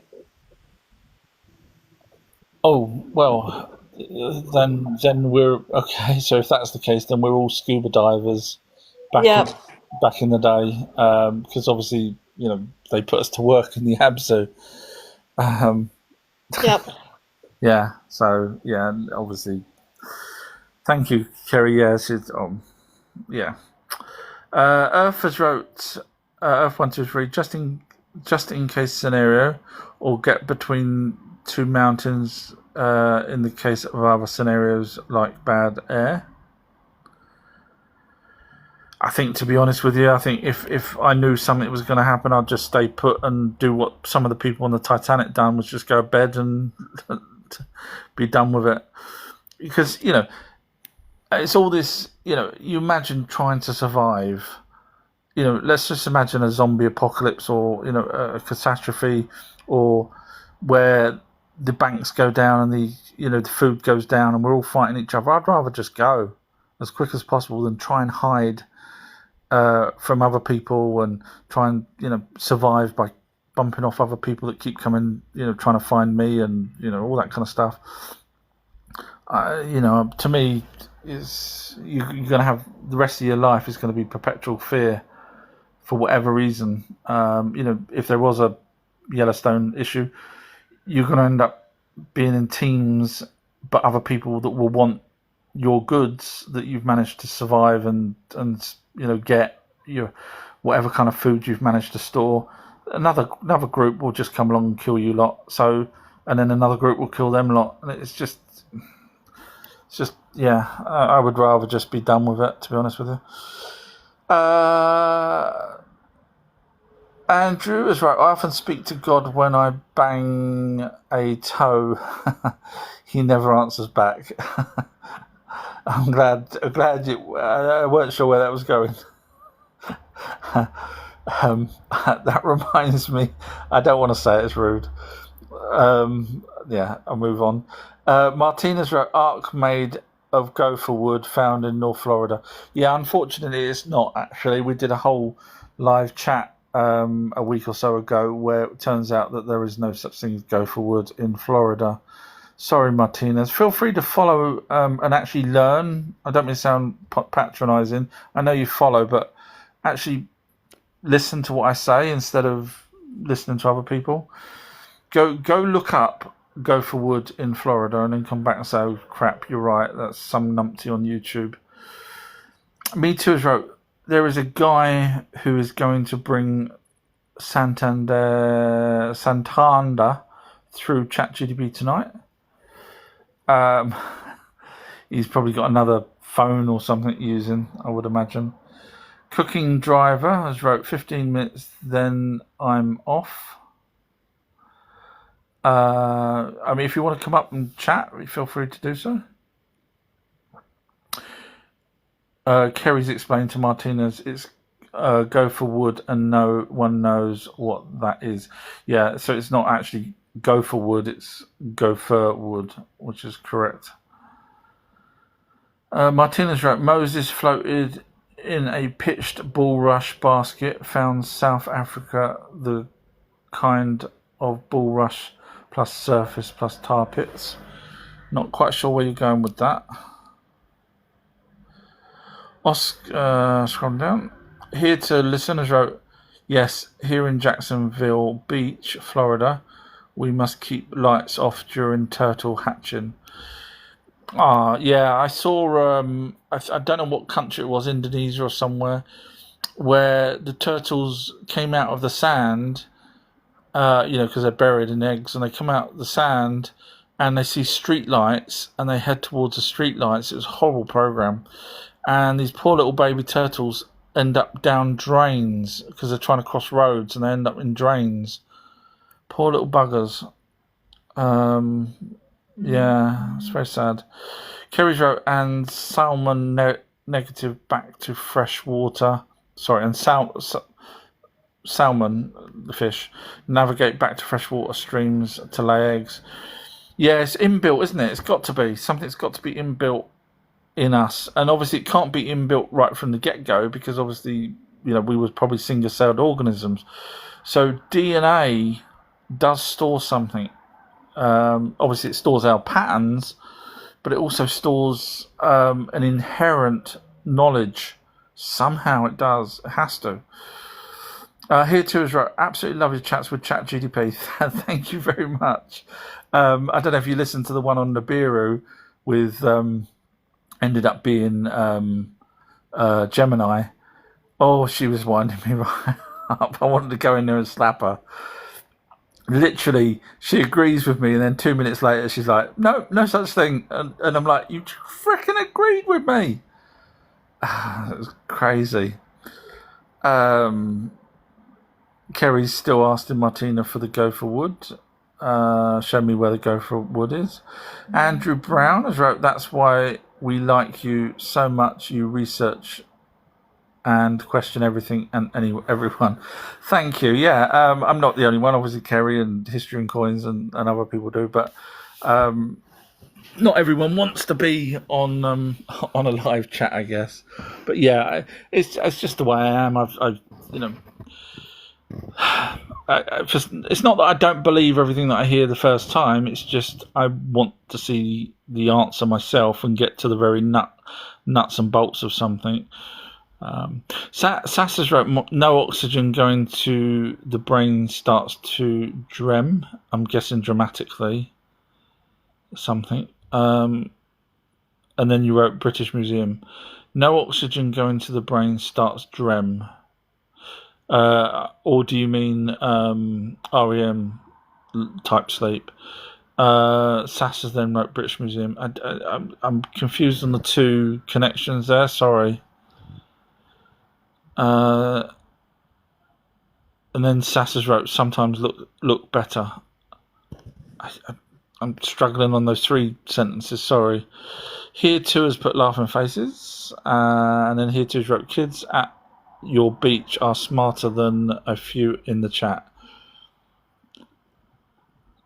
Yeah, I think turtles and the baby turtles sometimes are smarter than some people in the chats. Kerry's chatting to Martinez. Andrew Brown's wrote, remember the story about the migrant trying to walk out of a museum with a prehistoric elephant tusk? I've not heard that one. It sounds like the start of a joke, doesn't it, Andrew? There was a migrant that went into the British Museum, or into a museum, and tried to walk out with a prehistoric tusk. I'm waiting for the punchline. I know it's not a joke, but it sounds like one. It's like a horse walked into a bar and the barman says, why the long face? You know, that kind of. Rogue has wrote, this is why I don't visit museums. I can go and see plaster casts in hospital. Yeah, I mean, obviously, you know, let's be honest. Are you something you may only have one of? Do you really think you should not make a copy of it? I mean, is that what you're saying? Just have one museum in the whole planet that has that particular skeleton because you don't want to go and see plaster casts. You only want to see the original. Sorry, I I have no problem. Oh, you don't follow me. It explains why it's such a sort of silly comment. That's really stupid. It's like when you let me ask you a question, Rogue. Do you go to, hypothetically, would you go to a car show? Where they're showing the Batmobile, the old Batmobile, the old Dukes of Hazzard car, and DeLorean, and all that kind of stuff. They're not the originals. Oh, I see your point now. Yeah, you see my point? Yeah, I do. Have you ever been to, a Waxworks museum? Oh, they're not real, are they? No, they're not. Oh, I see your point now. Sometimes it's not always real, is it? No. Okay, I should follow you because you're smart. Thank you, Rogue. Feel free to follow.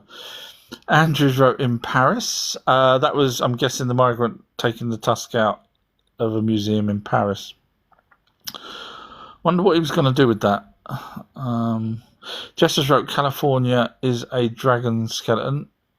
No, it's not. It's not. So the original word for a dragon was a comet. I mean, even the Chinese dragon is a celestial dragon, which is a celestial because it comes from space.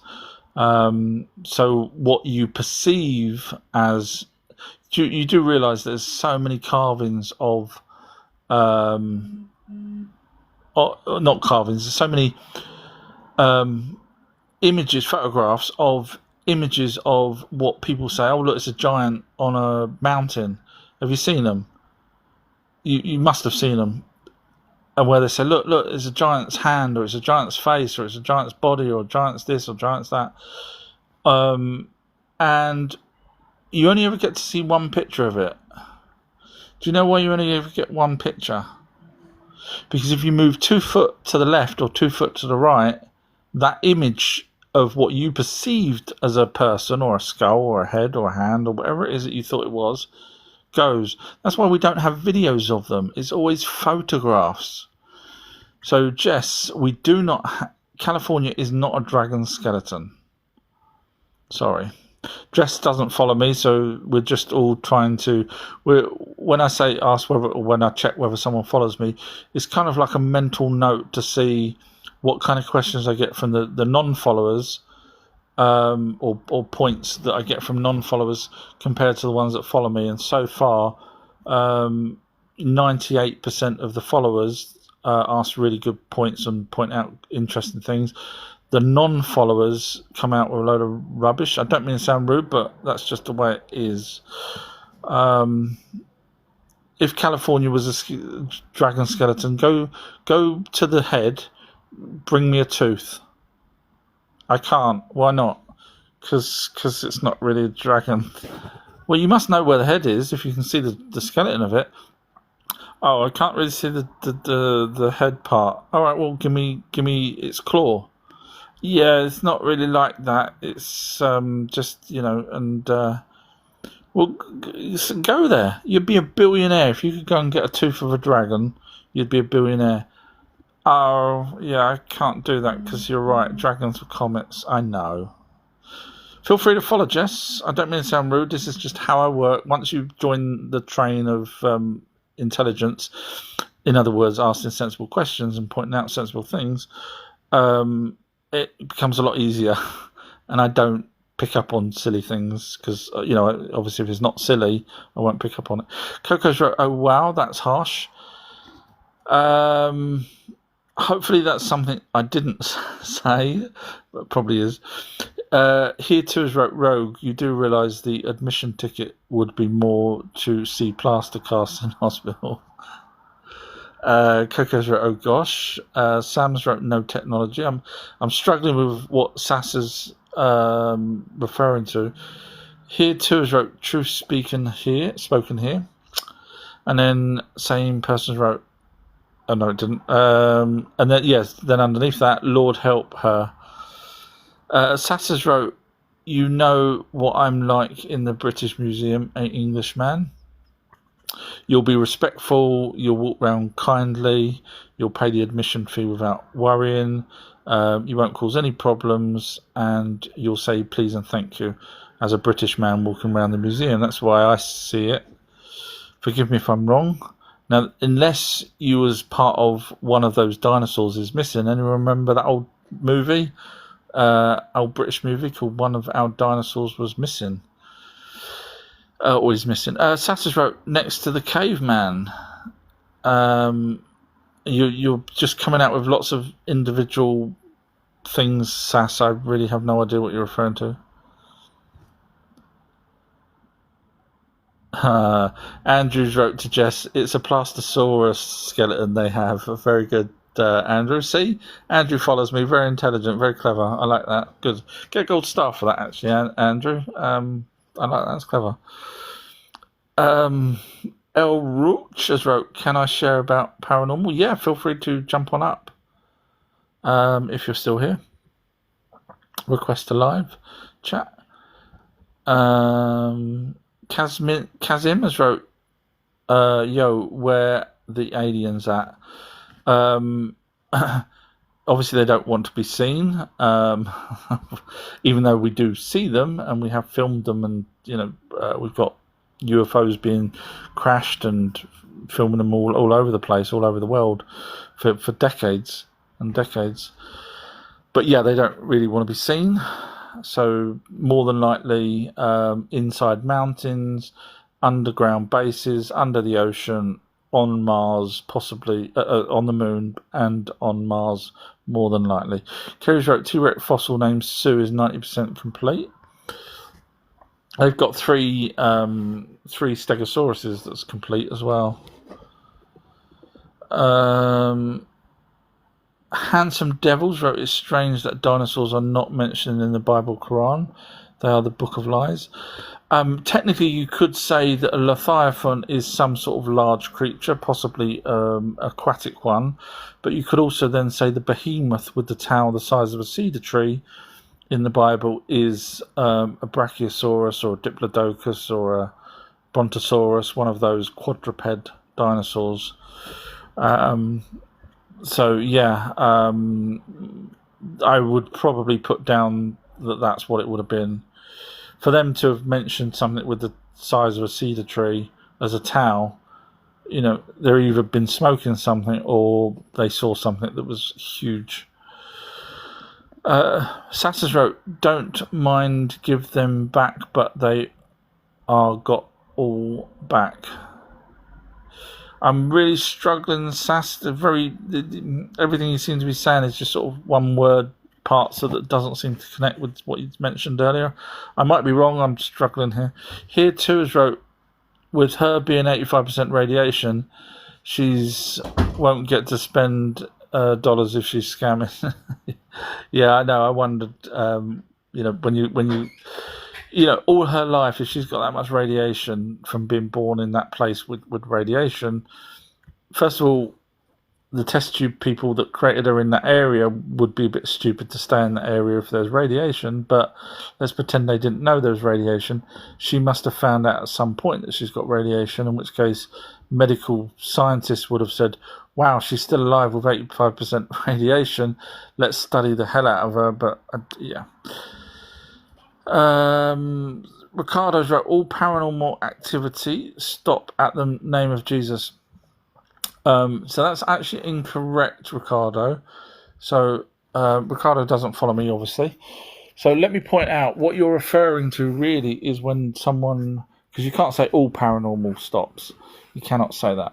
But what you can say is when Jesus is mentioned when an alien abduction, that's where you're going with it, isn't it, Ricardo? Say yes. Yes. So, Ricardo, what happens is when you're not paralyzed by the aliens, and you can actually say consciously, either verbally or in your head, "Oh, in the name of Jesus, let me go. Jesus Christ, Mother, Lord, Mary, help me." Blah blah blah. Whatever you want to say, they let you go. Now, let me explain something to you, Ricardo. But thank you, Juice. Thank you. I hope you're well, Juice. So, Ricardo, let me explain something to you. You do realise that when religious people get together, they talk about these things. So they'll put them on notice boards, they'll do their little YouTube videos, etc., and TikTok videos, saying that, "Oh, I've been told, I said the word Jesus and the aliens let me go." Now, for everyone that does that, there's people out there that are also abducted that are not religious. And when they're not paralysed and they can actually consciously talk, they can say, "Leave me the beep beep beep alone, get away from me, you tiny 3-foot bug-eyed creature," and they leave them alone. Now let me explain, Ricardo, why they do that. It's because you are no longer controlled. In other words, you've broke free from their paralysation of you, and so they don't want to deal with you when you're awake. So they will leave you alone. So you could say Scooby-Doo and they'll still leave you alone. Do you understand? Yes, I do now. Thank you, Alfred, Ricardo. What do you want? Sorry, guys, I'm just going to... You're going to have to make me some milk as well, Clark. Of course I can, yeah. I've done it. You're very good at making milk, are you? Yeah, open it, number 5. Right. So don't forget, when the cow starts mooing, Clark, you finish milking it. Yeah. Okay? Yeah, I know. And next week we're going to get some goats in here for you to have goat milk. Oh, yeah. Just give me any cup. I'll have a glass as well. Sorry, someone wants to come up. Oh, Kerry's gone. Where's Kerry? Unless that is Kerry. Kerry, yeah, it was Kerry. Hello, Kerry. Hi, sorry I got dropped. Oh, right, it wasn't me. No, it wasn't you. It was me. I was messing around on my computer, on my MacBook, and accidentally clicked into the live. And when I did that, it kicked me out. So No, sorry, Kerry. It was me. Wasn't. No, it wasn't. It was all paranormal activity stops when you. So when I mentioned Jesus, that's when you got kicked. I'm sorry. It's Jesus's fault. Where is he? I need to talk to him. No. If you've lost your keys, it's Satan's fault. If you found your keys, it's Jesus' fault. Exactly. 789 has wrote, "Hi, what about South Africa?" So in terms of the Anunnaki, they called Africa Abzu. They called the southern part of Africa the lower Abzu. Just a tiny bit, Clark. And are you making me milk? Yes, it did, yeah. And it was called that, and they also called it the lower world, the underworld, and the netherworld. Don't ask me why they called them that, but they did. I've got tablets. I've done a video showing on one whole tablet. They named the 4 different times of different things, and they kept talking about the same place. So we know for a fact that that is that. So you have Ereshkigal and Nergal later on in life, who were the god and goddess of the underworld, which you'll know as Sheol, you'll know as Hades, you'll know as Hell, you'll know as blah, blah, blah. So that's all it was. There was a place where Ereshkigal and Nergal were, that dead bodies were taken over, and if they were good in life, their statue would be put out, and if they were bad, they'd be judged, and if they were bad, then the statue would be smashed up. That's all it was. That's all hell was. That's enough now, Clark. All right, finish in the back of the fridge. Andrews wrote, "We are actually running out of potassium phosphate for the growing food, we're in trouble by 2040. We've got more. I haven't looked into that. I'll take your word for that, Andrew. Thank you. 789's right. I heard him mention South Africa. Yeah, so hopefully you've just heard me. Bye. Bye. Andrew's put laughing faces. Evidence of truth is right. Have you ever had a paranormal experience? I did mention it last time. I hate mentioning them. Let's ask Kerry. Kerry, have you ever had a paranormal experience?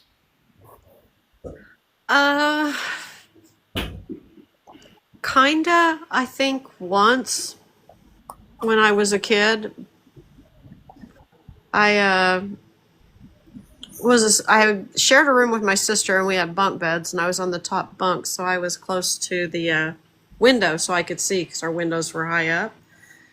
And I was asleep. It was the middle of the night. I heard something outside that sounded strange, so I looked out the window, and there was this black figure that was pacing up and down on our front porch. But I don't know if it was real or if I was dreaming or what. Big or small? About the size of a regular person. And it was just like a shadow. That's all I really saw. Okay. Did you live in an area where people could have walked backwards and forwards, or was it sort of out of the way? Well, it was my childhood home, and it's about an eighth of a mile from an Air Force base in the middle of the city. That's really all I can tell you. Have you seen any unidentified flying objects near the military base by any chance? Thought I'd throw that one out there. No, I have not. Oh, well, you're useless then. What's the point of talking to you? You have to say yes, you've been abducted and you're an Anunnaki. No, I'm sorry, I haven't. Oh, I did have one other time where I was asleep and I kept hearing, it almost sounded like a helicopter, but it was very loud and like almost in my backyard. I didn't get up to check on anything. You know, it was in the middle of the night. I just assumed it was a helicopter, but it was basically right over my house, which seemed really odd. But yeah, that one, it's like, oh, it may be a police helicopter or whatever looking for somebody. So I didn't really, think anything about it. But as far as strange things, those are really the only two things I've ever had happen. But I just never cared enough, honestly, at the time to really check into it. It didn't really matter. Oh, okay. So no, there are people that have reported strange things outside of this particular military base, and I still live within a mile of the base now in the same city. But I've never heard or seen anything else that I would consider out of the ordinary at all. Okay. Thank you for that. Thank you to the people that's just been putting up stuff. Couldn't say thank you while Kerry was talking, but thank you. Yeah, thank you. Sorry I couldn't, say I've seen aliens and alien craft and all that stuff. I really haven't. There's nothing like that around here that I've ever seen. Sorry. Okay. Just for the person that asked me a paranormal experience, did a Ouija board. I like that one because it's the way I work. Did a Ouija board type thing. Long story short, with my mum after a year or two after my dad had passed, and it was just me and her touching a glass, upside down glass on a table, and she asked for my dad and it went to yes. And so she asked him a couple of questions like, where are you? And it said pub. And I was like, yeah, this was before I looked into spirits. So if you listen to anything on how I quiz people or quiz, AI or anything like that, or how I even research, that back then I would have said, and I did, can you read my mind? And it went to yes. So I thought, right, okay, this has got to end. My mum's pulling and pushing of this bloody glass. And I asked a question in my head. It went to the answer. Did it about 6 more times, and my mum obviously didn't know what I was asking in my head, and it went to it. So, from that moment, I had to believe, and so. But after that, just for people that's lost loved ones, after that, knowing that they can read your mind, and then researching clairvoyance, mediums, and spiritualists, etc. They're not always around. They're not sitting in, opposite you unless you want them to be. And as soon as you think of them, this is what the clairvoyants say, which makes sense now because obviously doing the Ouija board and hearing my thoughts. Wherever they are, they don't have to be right in front of you. They'll come to you if you're thinking of them. So if you've lost a loved one, that's a really powerful, from my point of view, knowing 100% that, they can read my mind because my dad moved the glass to, and I wasn't doing it. You know how skeptical I am. So it's good to know that your loved ones can hear your thoughts. So you don't have to talk out loud. You don't have to light candles. You don't have to do any kind of meditation, anything at all. If you want to talk to them, just talk to them in your head. You don't even have to talk out loud. Jane has given me a time check, 8 p.m. Thank you, Jane. Bless you. Number 2, Bullion has wrote, "Hi, everyone. You got back in time. Welcome back."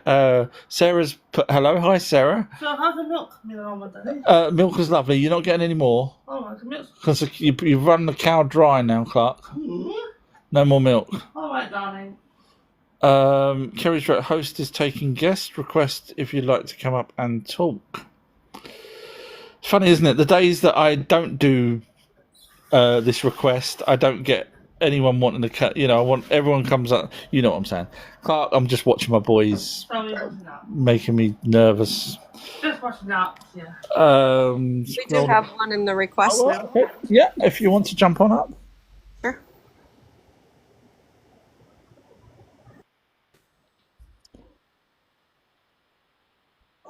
Hello there. How you doing? Not too bad. How how are you? Have you? I don't know whether you know me or whether it's the first time. Yeah, I've been following you for a while, and I listened to you and everything. I've thought the same thing for a while, and I mean, you've really educated me on a lot more of it. But I've kind of had the feeling that that's exactly what you teach about who our real gods are. Well, thank you for the kind words. So how long have you been into this kind of thing then? Probably about 5 years, 6 years, maybe. What made you get into it? Well, I've always kind of thought that, the story in the Bible just didn't really make sense, and then, so I've always kind of felt like religion was about control. And so I started looking at aliens on social media and stuff. I'm like, whoa. And and it just like clicked, like that's where we come from. And then I started looking into it, and then, the hybridizing thing is like, yeah, it made so much more sense. And then, just the research I've done, we're hybridized for sure. We're definitely, those are our gods, our creator gods, and like in the Bible, it talks about Ezekiel being 900 years old, all these, we're supposed to live to be 120 years, like how do they do that? Well, they're demigods, just like you say, it just makes sense.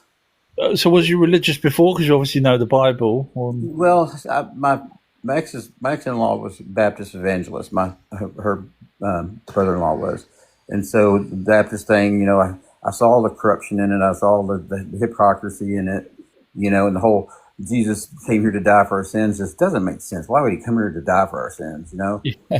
I mean, if anything, he came here to teach us how to live, how to be, how to ascend. Basically, is what I think. He was a ascended master, I think. What I would say. What are your thoughts on Jesus? I've actually got a new video coming out in a month or so. I can't remember when it is, but it continues on from the video that I'd done called "Who Jesus' Real Father Is," and it actually the new videos kind of tells us why Jesus was born, and it wasn't for the sins or anything like that. So I don't want to spoil it at the moment, but it's actually, as you know, based off of the Bible's text. So it's not me making anything up. It's So it's quite interesting. What's your take on it? Short version, I guess. So long. Obviously, I can't say what the new video is because there's people that dying to see it, and I don't want to spoil. Oh yeah. Don't do a surprise on that. Yeah, But basically, Marduk, from my research, and I have got that video out already. Marduk created Jesus as a hybrid son. Okay. Which he was good. Marduk had already done it before with the Akhenaten bloodline. He had to have, because suddenly we've got people with elongated skulls now in positions of power, worshipping Aten, which was Marduk. So, and pushing out the other gods, which is exactly what Marduk had already done. Right. So everything matches that would have been Marduk, and of course he was Yahweh at the time. He was, 2,000 years ago, he was in charge. He still is now, but he was, 3,000 BC. He was allowed to take over from Enlil as the Most High. Then he changed everything to monotheism, which is why you get in the Bible, sometimes plural gods and then sometimes single gods, because obviously the Bible. Do you think he was really crucified? I don't really look into after. I know there was crucifixions around that time. So it makes sense that, if the Romans wanted to take him out, then they would probably use him do that, I would imagine. So I can't say, that it's because there genuinely was crucifixions at that point. Right. In time. So in your research of all this, do you ever, change your outlook on things? Like you think one way and then something changed you and you kind of change gears or go, think a little bit differently along the way as you learn more? Or are you I do. So 3 years ago, I used to think that the Anunnakis more than likely had elongated skulls. Right. But 3 years later, when I did a deep dive into, and I mean a real deep dive into elongated skulls, I realised that they didn't have the elongated skulls. It's another race that had elongated skulls, which would have been the Greys or the little Mexican mummy type ones. So yes, I kind of admit I'm wrong on that. Yeah, well, that's cool because you are, and I'm going to say you're a narcissist, but you are very strong on what you believe, and I think that's good because you do a lot of research. But you are willing to say, I've had to change gears, because we all see things in a different light, along the way. So and I respect what you're doing. You put a lot of work into this, and you use common sense. You have very good critical thinking skills, in my opinion. Oh, thank you very much. Say it again. You have very good critical thinking skills. A lot of people don't have that. They just can't put the pieces of the puzzle together, but you definitely do. Oh, bless you. Thank you very much. That's lovely. Do I think you're 100% right about everything? No, but I think you're really, really, really, you're spot on about a lot of it. In my opinion, that's fantastic. No, I mean, just nobody's 100% right. So, I mean, obviously, I say, that I've never been debunked, but that's just because the information isn't out there, or someone's. Exactly. There's only a handful of people that do what I do, so they're really the only ones that's going to be able to find something to say where I'm wrong. And when they do, I'll just go, fantastic, I've learned something, and brilliant, well done. And it just makes so much more sense because here we are as humans now. We can, of course, we can clone. We're doing Dolly sheep 30 years ago. Yeah. So of course they're doing humans. It's not telling us. But just think about us another 100 years from now. If we go to different planets, of course we're going to start colonies and maybe, try different species or whatever. Heck, they're already doing it now with trying to bring back the mammy wolf or whatever it is, or the woolly mammoth, I guess it is. They're already trying to bring back from DNA. You've heard of that, haven't you? Yeah. So they're already doing all that stuff. So shoot you another 100 years or 200 years, of course we're going to be out colonizing different planets or whatever, and who knows what we'll be doing. I think also with AI, I do think I've heard that they're already doing it, but I think from a law point of view, if we had androids or half human and half AI, then it kind of gets away with the morality of using humans as slaves, and they could use these so they could put those on another planet and tell them to go and work and not have all the issues that they would have. Issues. Yeah, exactly. Do you think that the Watchers are the whole there are are babysitters basically on now? So the Ajiji were the Watchers. It translates into Watchers. Right. So the Ajiji were the 300 strong Ajiji, which were the sons of God. Okay. In other words, the Anunnaki's children. So they're the younger Anunnaki. The Ajiji were the younger ones.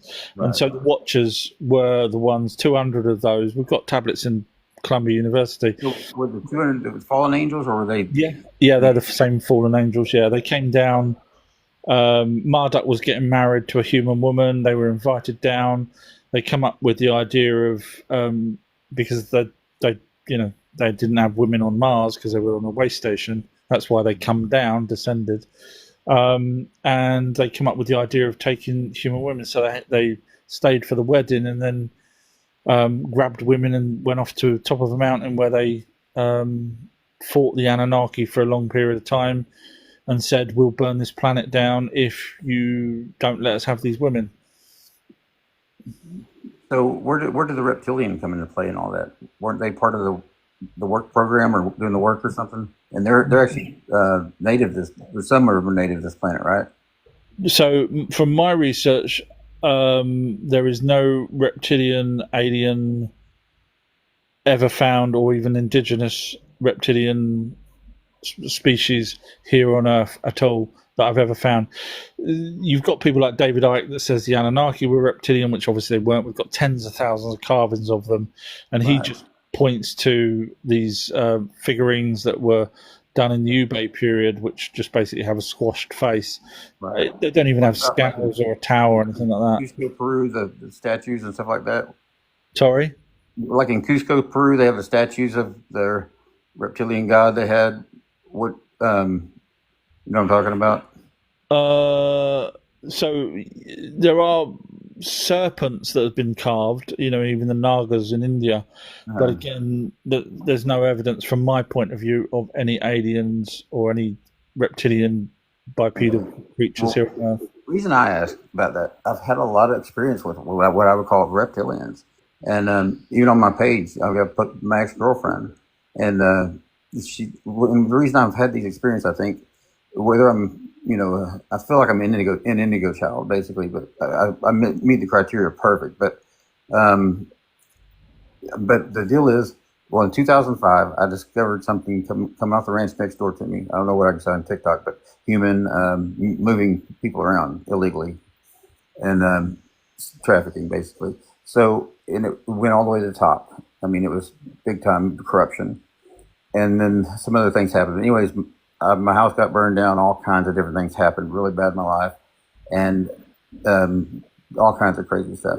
Well, I kept having all these people being sent into my life. Well, one of them was I met her online. It was a girl from Ecuador. She was a TV, like a reporter, basically, like a newscaster or whatever. And then she was running for to be a senator there while we were dating. And then we met and everything. And she actually got elected to be a senator. And she's real good friends with the president of that country. And I've got pictures of all that and everything else. Well, then another girl I met after that was she was from Panama, really pretty. Both of them were gorgeous, much younger than me. She was from Panama, and she told me her husband's name was Juan Pablo. Anyways, it was Juan Pablo or Juan. Anyways, but she said he was an engineer from, and he went to Georgia Tech University. And then after we had problems and everything, we broke up. I was like, something weird. And there's other things that made me think maybe she's married to somebody very important. So I Googled his name, and his name was Juan Carrera, and he was the president of Panama. And I'm like, no way, So I messaged her and I said, were you married to the president of Panama? And she's like, well, no, we just look. He looks just like my husband. Well, no, they're identical. And anyway, so I found another Instagram account, and it was him. She was like maybe a mistress or a second wife, whatever. I'm like, what's going on here? What's the chances of me meeting these two people this close to the president, or the leaders of the country? Well, the thing that I discovered in 2005 went all the way to our leader of our country at the time. And if you know how, what our government does, going around the world doing bad things and stuff. But anyways, long story short, all that happened. Well, then this is really weird. I got divorced after all that, and I met another girl online from Colombia. And you've heard of the Taros and the Daros? No, You haven't heard of the Taros or the Daros? no, I haven't. Sorry. Okay, and I don't know if this is true or not, but like on the CIA, or no, it's KGB Book of Aliens, they talk about a race of aliens that are kind of, they live underground, and the Daros are the bad ones, the Taros are the good ones, trying to keep them in check or whatever. But they have 48 chromosomes, and when they mate with humans, a lot of times, sometimes they have Down syndrome children. Well, me and this girl got married. We had a child together first. He was perfectly healthy. Well, then we got pregnant the second time, and then she knew before he was born he was going to be Down syndrome, because the hospital called, and she's like freaked out. I'm like, what? Answer it. And she's like, I can't. And I'm like, why are you so worried? And anyway, he did come out Down syndrome, and so I mean, it was just, and she knew he was going to be Down syndrome before he was born, and that was just really weird. And she's from Colombia. She's from that area. And anyways, it's kind of weird. That's interesting. It is. It's crazy. But I've had a lot of different things like that happen. But the reptilian thing, the girlfriend I had, after we broke up, she was clearly a narcissist, really bad narcissist. And so I was listening to a psychic on talking about the narcissist having, a lot of times they'll have a draconian soul or whatever. So I started going through pictures, and sure enough, there's 3 of them I found that one eye's got a slit, and then the other one is a pupil inside of a pupil that blinks independently. That you can't, I didn't never notice it before. It's only caught on pictures. And I'd asked her when we first started talking again if she knew about them. She knew about reptilians. I was like, okay. But then what was weird, she was in Peru, and when we talk on video, she would keep half of her face out of the screen. I'm like, Veronica, why are you doing that? And she never had a reason, whatever. Well, she was keeping the one eye out that had the slit. I guess she knew it was there or whatever. But I don't know. It's just kind of weird stuff. And also another thing's crazy. If you Google her username, or her username for Instagram, and she uses it. You also use it for email. If you Google that, all these reptilian sites come up. Like she must have gone there and registered or something like that. So I don't know. It's crazy. Yeah. And also, it's like she had some kind of. I really think she could read my mind, because certain times she knew things that she shouldn't have known, and I was like, what? And then also after we broke up, it was like there's definitely a soul tie. I mean, it's weird. It's like black magic stuff. It's crazy.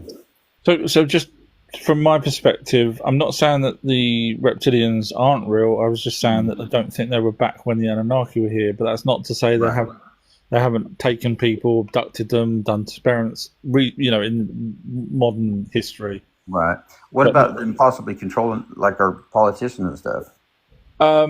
So I don't think they would shapeshift to be politicians, because all they would have to do is just threaten the politician, and that would they would need to pretend that they're them and eat McDonald's and all that crap. I do think the Bilderberg group, etc., seem to worship or follow some sort of serpent. Now, whether that's reptilians or something else, I'm not sure. But like in the Vatican, I've seen, like, the Vatican has statues of reptilian type figures. Have you seen that? Yeah, I mean, they've also got centaurs and minotaur figures and all sorts of creatures. Yeah, interesting. Yeah, and there's also a statue thing. I think it's in Norway or something. It's got like reptilians, like one like holding a woman around, like kissing her, like sucking on the back of her neck or something. And there's like, I don't know how many different ones are in this little area they have made. It's kind of weird, kind of creepy, but. I mean, there also is, just sort of on the flip side of that, there are sort of Satan worshippers that will create these statues, modern statues, right? Not necessarily even believing that there's a reptilian, but they create them because they're sort of Satan worshippers. So it's hard to know whether they've actually seen a reptilian or whether they're just making them up. Right. Like this person earlier said, California's a dragon. Right. The What whole about like under Los Angeles? There's all those tunnels and stuff. What did they discover was in those? Or what do they think was actually inhabiting those back when they were made or whatever? I don't really know. I do know that while the Anunnaki were here, there were so many places that had tunnels. I mean, the Vatican's got like 40 miles of tunnels. So, were they using it for? I don't know, but yeah, Would you say the Anunnaki basically are like human-like but bigger than us? yeah. So if you type in on Google Sumerian God, you'll see exactly what they look like. Most of them, well, all of them's got beards. Yeah, Except for the younger ones, the Ajiji when they were younger, but they've got beards. They wear either hats. They live a lot, like thousands of years, don't they? The Anunnaki on Earth, well, technically they would live about They said they live 120 years on their home planet, so that's about nearly 90 to a million years of our time, which sounds 900,000 Oh, years. wow. Right. But when they were here on Earth, there was something that went wrong, whether it was our sun, our gravity, whatever it was, that aged the ones that was here a lot quicker. Oh, okay. What is it with the atomized gold? Because I understand they take that, or they inject it or breathe it or something, and it makes them live longer also. You know about that? Yeah. So basically, they seem to have some sort of idea that, not just in Sumeria, but not just in Egypt, but even over in India, they would have this gold on these sort of plinths where water would be, and water would trickle into this plinth, and then the gold would be at the bottom of the sort of plinth, and then the water would overflow, and you would put your cup there, and you would get the water, gold, Right, that's what I'm saying, yeah. sort of like gold purified water type thing. Even it's beneficial to humans. I don't know if that's true or not, but yeah, it's tricky because we apparently we do have gold in us, but if you look into it, it says that the gold comes from plants, in the soil where gold was when they're mining. But I did a bit of digging on that, and I was like, okay, well, where's the gold come from? And it turns out there isn't the gold in the soil. That's a lie. So for some reason or other, we end up with gold in us. I don't know why.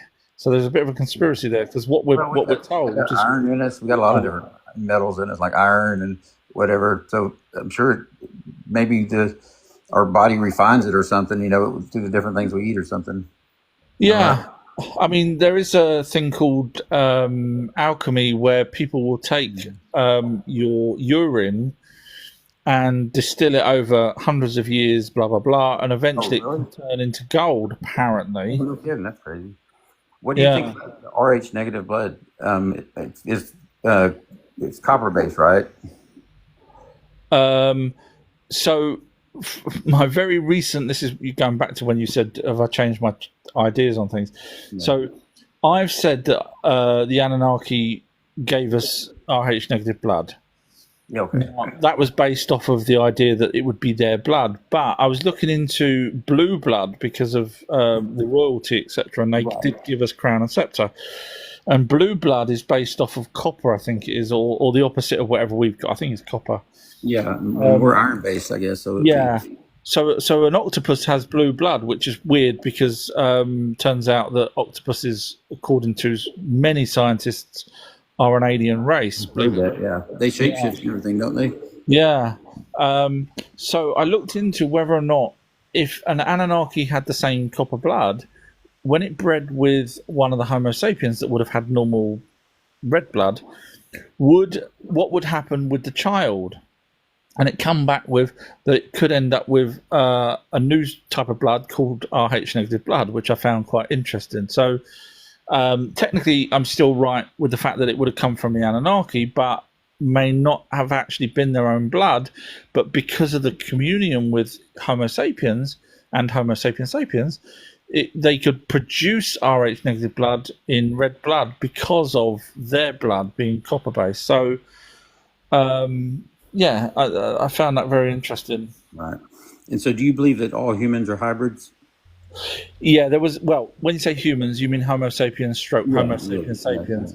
Yeah, I believe that also. And I've also had this theory that maybe, maybe certain races, like the black population, maybe, or hybrids, more of an Anunnaki, maybe the white population could be a Pleiadian hybrid or something. Is that possible? No, so what happened was the Anunnaki were pale skinned. I've gone totally through every single mention of them in terms of color, and they were pale skinned, glowing.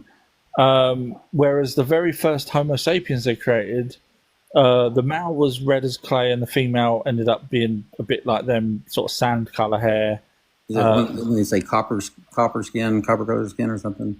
Red, well, they called it red. The very first Homo sapien that was able bodied, they called red as clay. So I'm guessing dark skinned. And when they bred with those descendants of those 200,000 years later, that's when you get the Homo sapiens sapien, and that's when we start getting the white skin. So, in other words, because they bred with the darker skinned people and they're pale skinned, we end up with olive and white skin and red hair and stuff like that. Because I think that also when humans went into colder climates, that they just, over generations got lighter and lighter. I think. And yeah, there is. Yeah, I mean, there is. The nearer to the sun, the more. Right. Close to the equator, they got darker and stuff like that. Yeah. Right. Cool. We have another guest. All right. Sorry, fed up. Is that okay? I really enjoyed talking with you. Are you going to do? You can keep me up or not? Bring the other guy up. No, Harry? No, it's okay. No. Whatever you do. I'll drop you down so we can bring up another one. Okay, are you going to do another live like this with bringing hosts up? Yeah, we do them every couple of weeks. So yeah, please come on. Hopefully, I'll catch you again because I got a lot more questions. So I'll definitely. Thank you. I appreciate your work. Just to let you know, I do have a website with many of the videos on there, thousands of videos. So if you're interested, I've looked on your website before a little bit, and yeah, definitely. I just can't catch you every time you come on. I haven't seen you lately, but sorry. That's all right. I got lucky and caught you this time. Brilliant. Thank you very much. Yeah, take care. Thank you.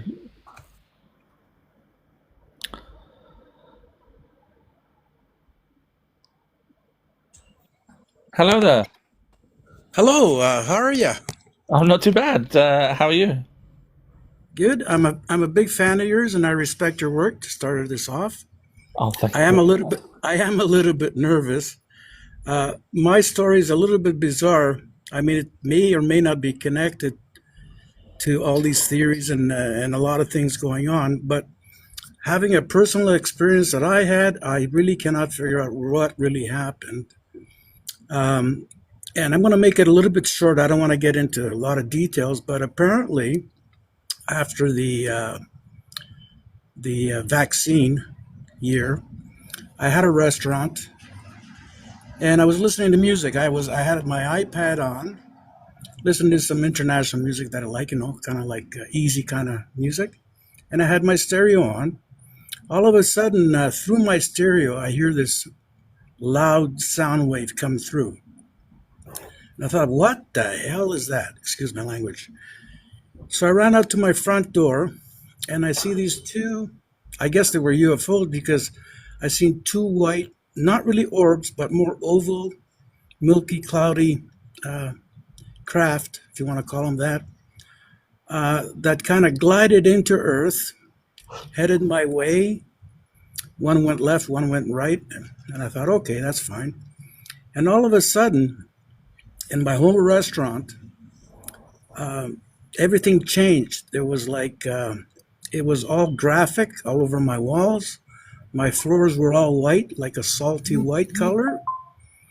And I would see these images appearing everywhere in my restaurant, my walls, including on myself, which I did take pictures of. But my iPad I kept taking pictures off on its own and stuff. But I do have a few pictures that are a little bit there. Like I still maintain a bit of the proof. Anyway, what I was able to see through my cameras in my store was this white beam that would move towards me all the time. It was a light beam, and it had 3 points on it. And I thought, what the heck is going on here every night, right? All of a sudden I was in this different, like you want to call it a different dimension. And what seemed to have happened was I seen all these faces like with beard heads and stuff, almost like a totem pole, picturesque kind of a story, right? Like data everywhere. And I thought, holy smokes, what's happening? But apparently through my optical vision, from what I can understand it, through my optics somehow, I was able to see things, even going outside my restaurant when I was driving. I would still see these images, and I thought, what the heck is going on? So it felt like there was an observation being made. I don't know what kind of observation on me, using my optical or changing my optical view to scan through another dimension, if you want to call it that, electromagnetic field, if you want to call it.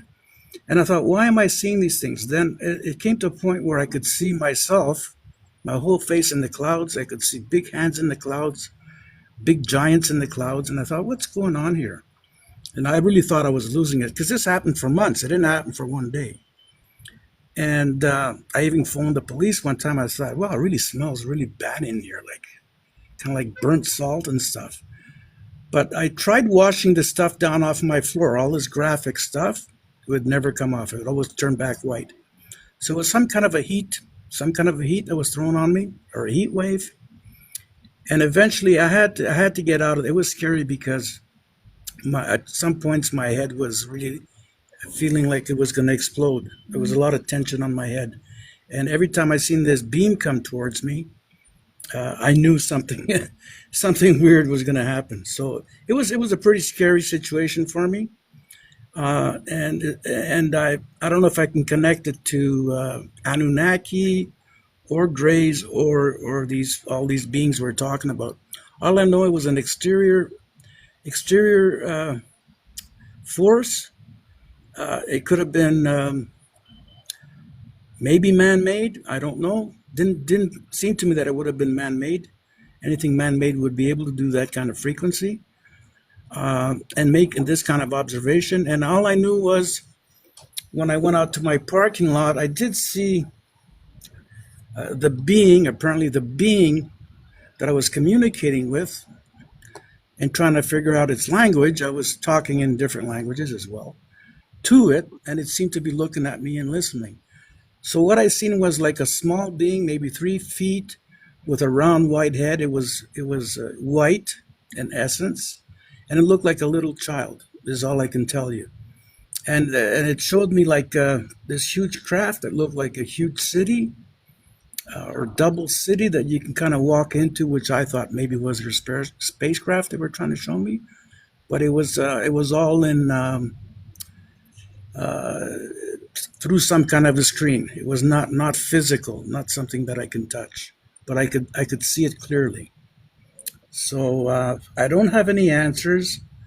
I mean, I believe the Anunnaki, like you say, came here. It's hard for me to believe that they were actually from a planet that was distant that would be able to survive our temperatures here, unless they had suits or something.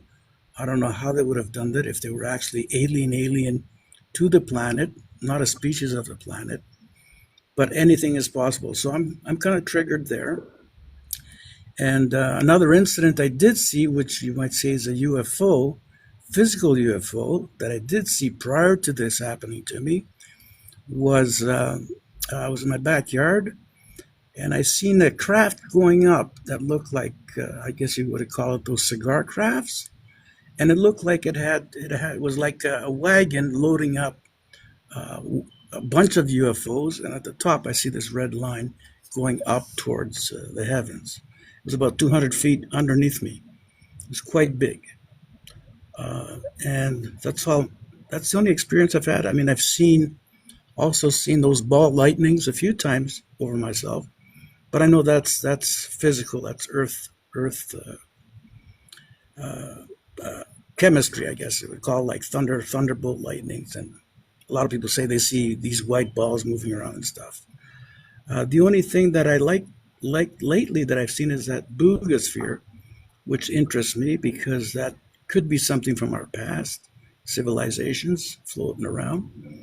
But then again, somebody would have to make that boogosphere, right? Some kind of intelligence. Could be earthly, doesn't mean it's alien.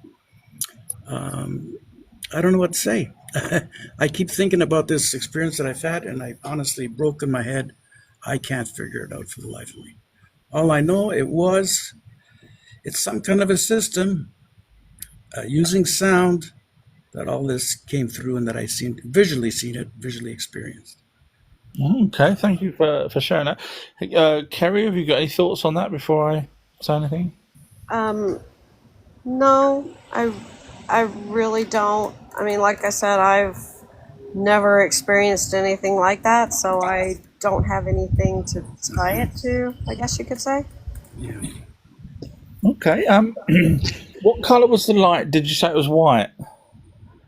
It was just like the white being, because I was like I said, I was able to see with my eyes certain things graphically. Sorry, the white, the light at the beginning with the 3 points. You said.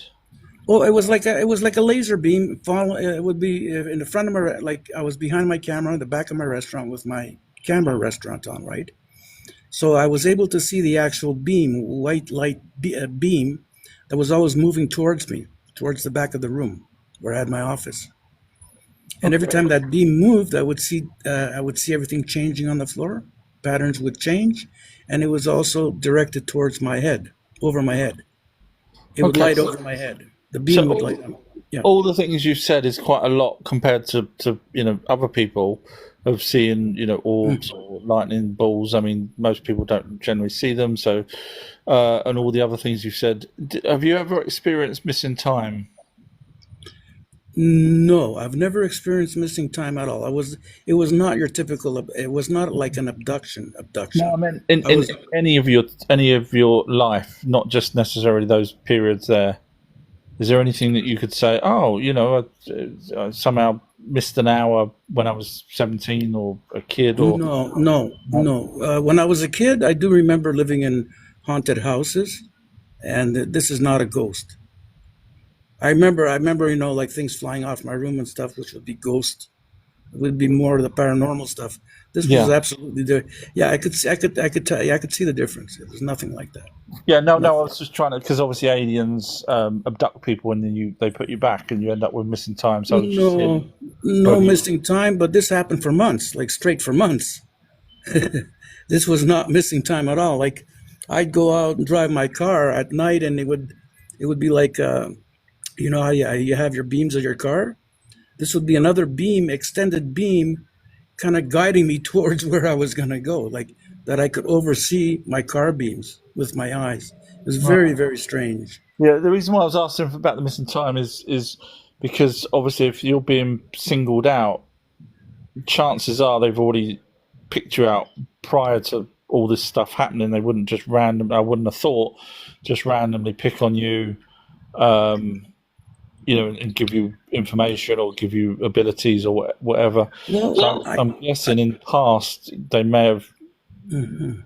Well, the thing is, I had a friend of mine on the lake here. I'm from Canada, by the way, and I live in the Okanagan. There's lots of lakes and stuff here, but I did have a friend of mine that had to be exercised. It was a lot of activity happening in her house. I was friends with her, and I have a lot of photos of cryptids that were going around her house, but hauntings and stuff like that. But it was not the same thing with me. Okay, so you've definitely got something about you, to see all of that in your past, as well as all the stuff you was just telling us about. I can't. I've never heard that sort of story before, so I can't say, I've heard something similar. Well, the only proof that I do have, I was wearing a copper bracelet, couple of copper bracelets, and the images were coming on them by themselves. It's the only thing I could tell you that I have proof of. Wow. Yeah, and it was like multi-dimensional. Like you could turn the bracelet around, and it would change. It would show faces, animals, lettering, alphabets, numbers, very geometric, very on its own. That's the only gift, if you want to call it a gift or a curse. I don't know what you want to call it. But it's been with me for years, yeah. Yeah, no, I've never heard of that. But Like I Yeah, said, I don't and really it's know. not related. It's not like somebody coming here and take me in their ship or loss of time or taken up in space. Nothing even close to the stories that I hear. Yeah. I've never been sleepwalking and all this stuff. No, not even close. This was very, very bizarre. It actually was pretty painful because my head, was being bombarded with whatever they were bombarding. Mentally, I thought, holy smokes, I'm going to lose it here if I don't I have get that. heard. That's the reason why I asked you what color it was. I have heard a few times people have been from a UFO from a distance have had a blue light shone right into their eyes, and they get a download of information. I've heard that a few times, but that's why I was trying to see whether or not you was getting a download of information or whether. Uh, Probably was getting a download, but it was very overwhelming, if you want to call it a download. It was lasting for a long time. But it was just a clear white light, single, very, very fine light. And through my TV, because I had a TV in the back for surveillance, inside and outside my shop, it was always moving, like coming in through a certain time. It had three little points because it also reflected on a metal table that I had. And it was kind of showing messages even on my metal table. Like anything it touched, it would show images, and then it was for somehow it would move towards me. And like I said, I was phoning one of my girlfriends, and she says, "Nick, get out of there! I see this white light on top of your head." And I go, "Oh Oh my my God!" God, that It sounds was like very fine light. I mean, it could have been blue, but I saw it as white, very yeah. thin, and like I did feel like quite a bit of pressure after a while, after withstanding that, and then I just couldn't handle that smell. It's like everything was burnt into my place. The whole thing was just like burnt in through with sound. You see, so I was starting to throw stuff out because my furniture was smelling, and I thought it was coming from the toilet. I even phoned in the gas department saying, "Hey, there's this smell in here." They tested it, no gas, no nothing. I wasn't going to tell them my story because they would probably lock me up if they Yeah, kept no, I saying. can imagine. But I did phone the Wow. fire department and the gas department. Yeah, wow. I mean, I've never heard that before, but it's nice to sort of have in my head now, just in case someone else ever says something similar. Yeah, but I would say the only thing I could say is if they were doing that to me, what else can they do? I mean, and like I don't know where the signal would have come from.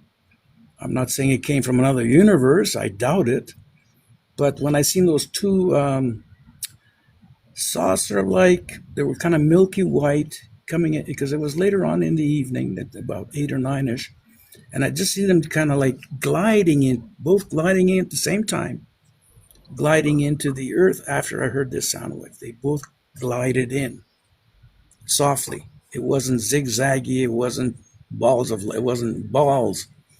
It was just clear, like a clear image, and you could see a bit of a tail when they were coming through. Bit of a tail, and then they split up. No sound, no silver saucer or anything like that. Okay. Yeah. No, I'll keep that in mind. I've never heard all of that before. Sorry. Yeah, that was the actual incident, and then all this happened. So it was from an exterior source. I just don't know where the source would have been. I can't go back in history and say, well, this could have been it because of that. All I know, it was some kind of they were probably trying to, I mean, probably think they were going to try to show me something. I just couldn't keep up with the detail. I mean, I had, I don't know, many hundreds of photographs of my floor because it looked like it was engraved and the patterns were really more clear on my floor. And I still couldn't quite make it out because it was like they were squares.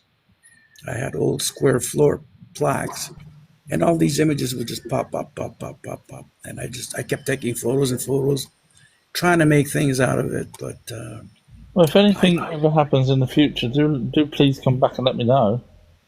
I will, yeah, I will, because I had to let this out because I mean, like you get to hear so many similar stories. Like it's not that I don't. Everybody has a story, but my story is kind of unique. Yeah. I have a question. Go ahead. Have you posted any of the photographs that you've taken on your page or anywhere else? Yeah, I only posted one video I have. I think it's maybe the 8th video down, but it's when I seen an image that looked like Christ. Actually, I could honestly say I don't know if it was Christ, but what I'm saying, when I did see that image back in 1992, it would look like it was coming through a white circle, and he was a giant being, robed being. I can't say that it would have been him, but it was a giant being, solid, and walked in with 3 giants because he was a giant, and then a great bird, if you want to call it, a great bird coming into the earth was one other experience that I had. So I don't want to say it was Jesus Christ, but in my own belief and knowledge, if you want to talk about a creator, I personally think the creator is our sun, being an intelligent force, and then Mother Earth being the feminine part, or the seed bearer from our solar seeds, talking from an electronic positive, negative kind of thing, right? That would have been our one creator in our universe for our system, is my belief. So the sun would be my God above any other God. You see what I'm saying? Birth and creation, and then everything else seems to fit that category for myself. Would be a solar being, or what we call chakras. It's all in us. It's out there. It's the same thing, right? And then these invaders.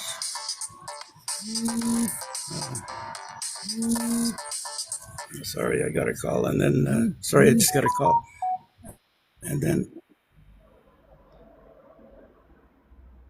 No worries. All right. Well, yeah. we'll let Sorry, you. I had a call. I had a call from Switzerland. It's okay, but yeah, that. I do have a video there, and you can see it clearly on my bracelet. What looks like to me, it looks like the Queen of Heaven, which would be a feminine part. I got. You could see the image almost moving. That's how fast I think this thing is going on the image itself. But I captured a few images like that I have. Brilliant. Okay. Well, thank you very much for sharing your experiences with us. Yeah, and that might tie in with the giant story also, because if there were giants here, they may have been a different form of a being that managed to come here, that had gigantic sizes, that were able to maybe transform themselves into a physical body, creating man. Is all I can tell you. Asides the giants like Goliath and all that, the fallen ones, right? Yeah. Yeah. That might be a different angle of the story, that these beings knew how to create from a form that was like a dark matter into white matter, which is 3D, is what I'm thinking. Might have been one of their forms. Oh, very interesting. Yeah, that's why maybe they live long lives too.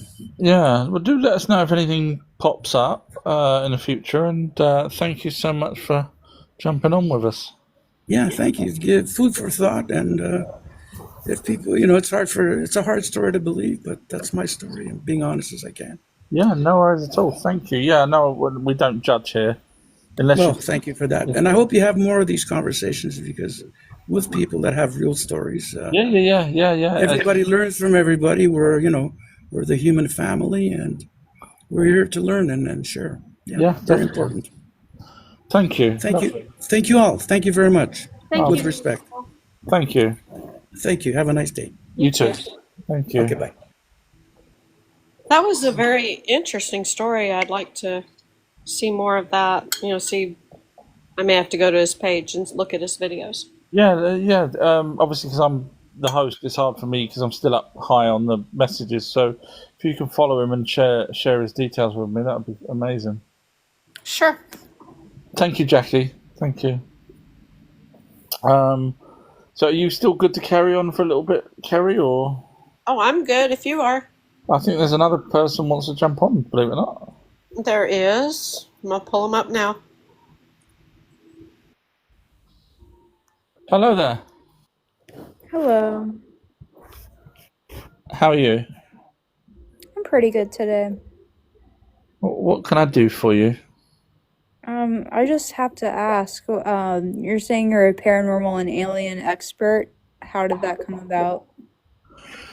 It's a good question. So, since I was 6, so over 40 odd years ago, I started to research everything to do with all sorts of paranormal things from spontaneous human combustion, aliens, crop circles, cattle mutilations, you name it, and then spirits as well. And been on radio stations, written books, etc. And started to do these TikToks about 3 years ago. And unfortunately, because of the way my brain works, I like to give evidence out where evidence is possible. And so when other people, other researchers, institutions, archaeologists, mainstream, etc., when they lie or make mistakes, I do videos where I debunk them using evidence. So because I can, and also I've come up with things that no one else has solved. I've solved the frost giant. I've solved many things that no one else has even thought could be solved. Technically that makes me the best because I debunk everyone else. I've never been debunked, and I have found things that with evidence that no one else has even thought of. So out of the handful of people that do this kind of research, I'm the best out of those. So you do investigations, paranormal investigations or not? I don't do the paranormal investigations myself, no. Okay.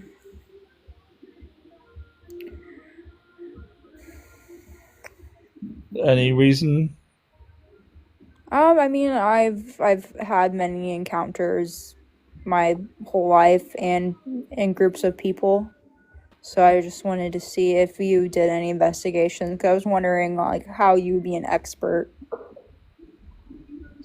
So there are professors out there that have never been to places that they actually talk about, especially in history. Obviously, they weren't there, but yet they're experts in the field. So, for example, Irving Finkel, head curator of the British Museum in the Middle East and Near East section, he wasn't there at the same time as the Anunnaki, and yet he talks about them as an expert because he goes by the tablets.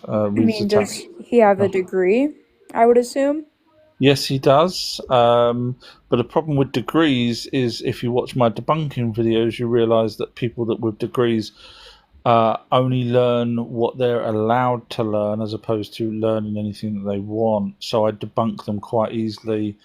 Egyptologists, Assyriologists, you name it, I debunk them. So, and I show evidence, and anyone can go and check the evidence and tell me that I'm wrong, but they don't. So with degrees, you've got there's people that have professors that have been sacked for talking about what they now have worked out what happened in the past. So so that they're basically being forced to toe the line or be sacked. So I don't hold any credit in degrees at all. Okay, well that's all I had to ask. No worries at all. Thank you very much for jumping on.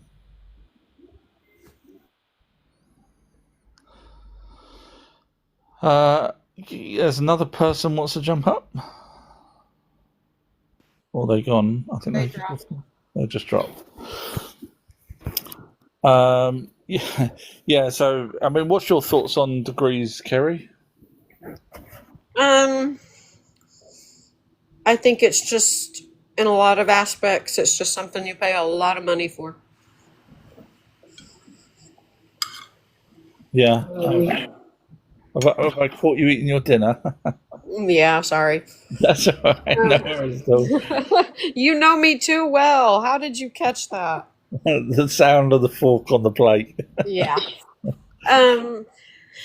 Degrees are good for a lot of stuff, but they're not the end all be all of everything, I don't think. No. I mean, they only teach you what they want to teach you. Yeah. Well, we have another guest request. All right. Okay. Yeah.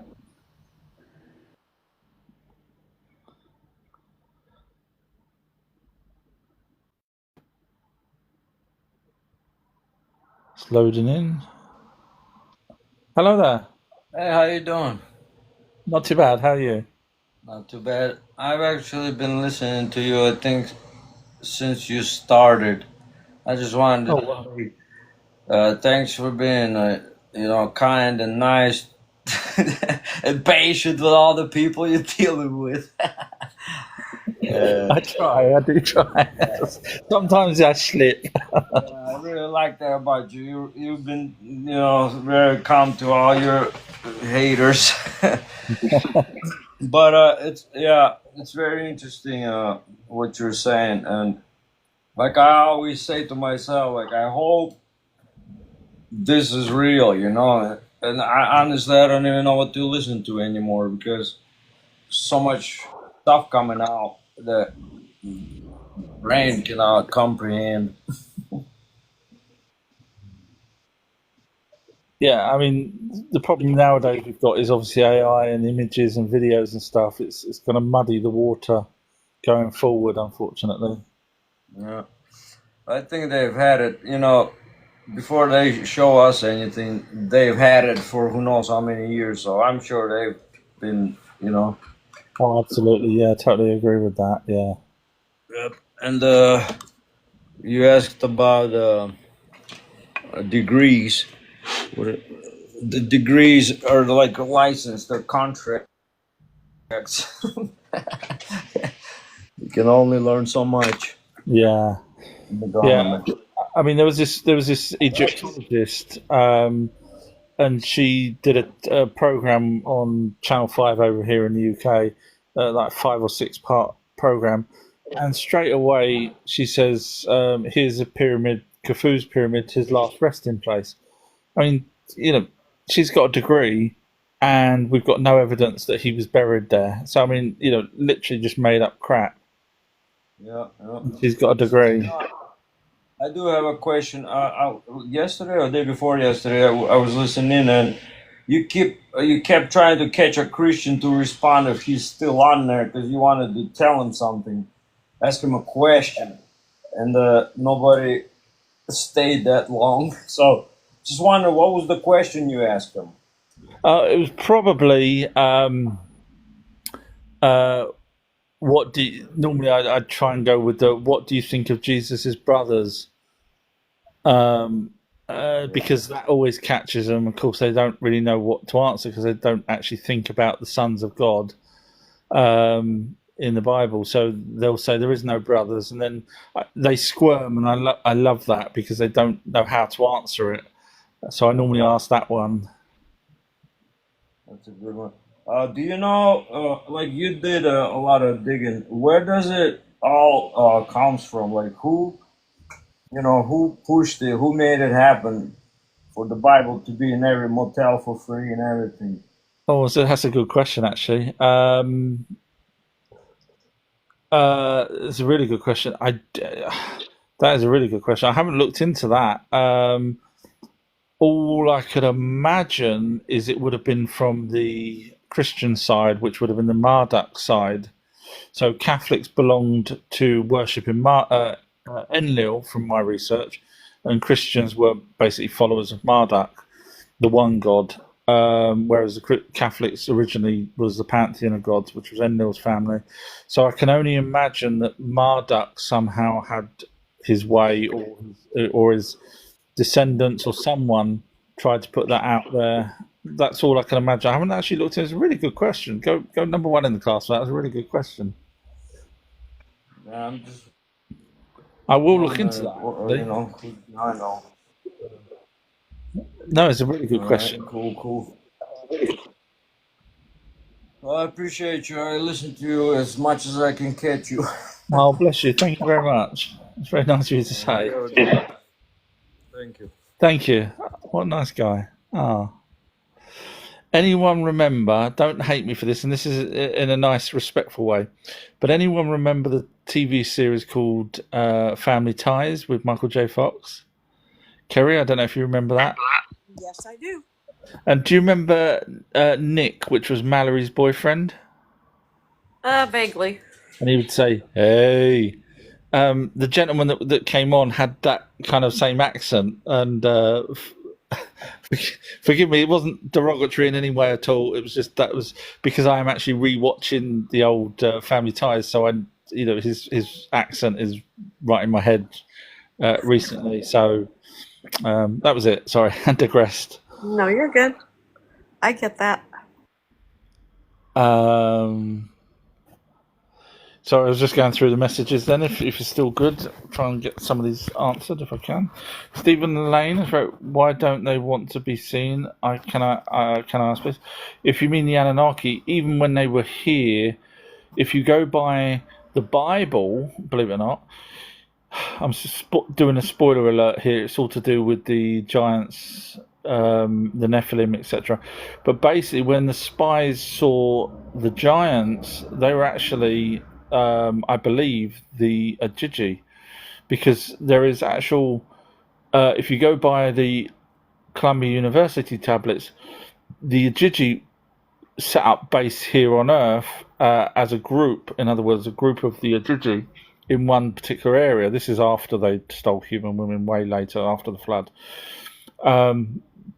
So they actually set up a place where they all sort of stayed, and this is what the spies in the Bible went and saw. Not the Nephilim, or when I say not the Nephilim, wait till both videos are out, but not the sons of the Anunnaki and humans, but the Anunnaki themselves, or the Ajiji themselves. So with regards to the Anunnaki, they were never really seen. I mean, occasionally Enki may have took someone. Thank you, Shabazz. Enki may have took a female and done naughty bad things with her.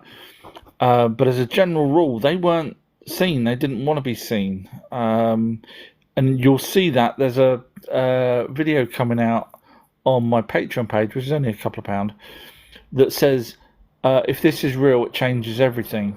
So basically, when Enki, I don't want to spoil it, but yeah, basically they don't want to be seen. They never did, so they're not gonna walk around and parade like they never did. Their offspring did, the demigods did. They certainly paraded around a lot. But not the Anunnaki themselves, the main Anunnaki.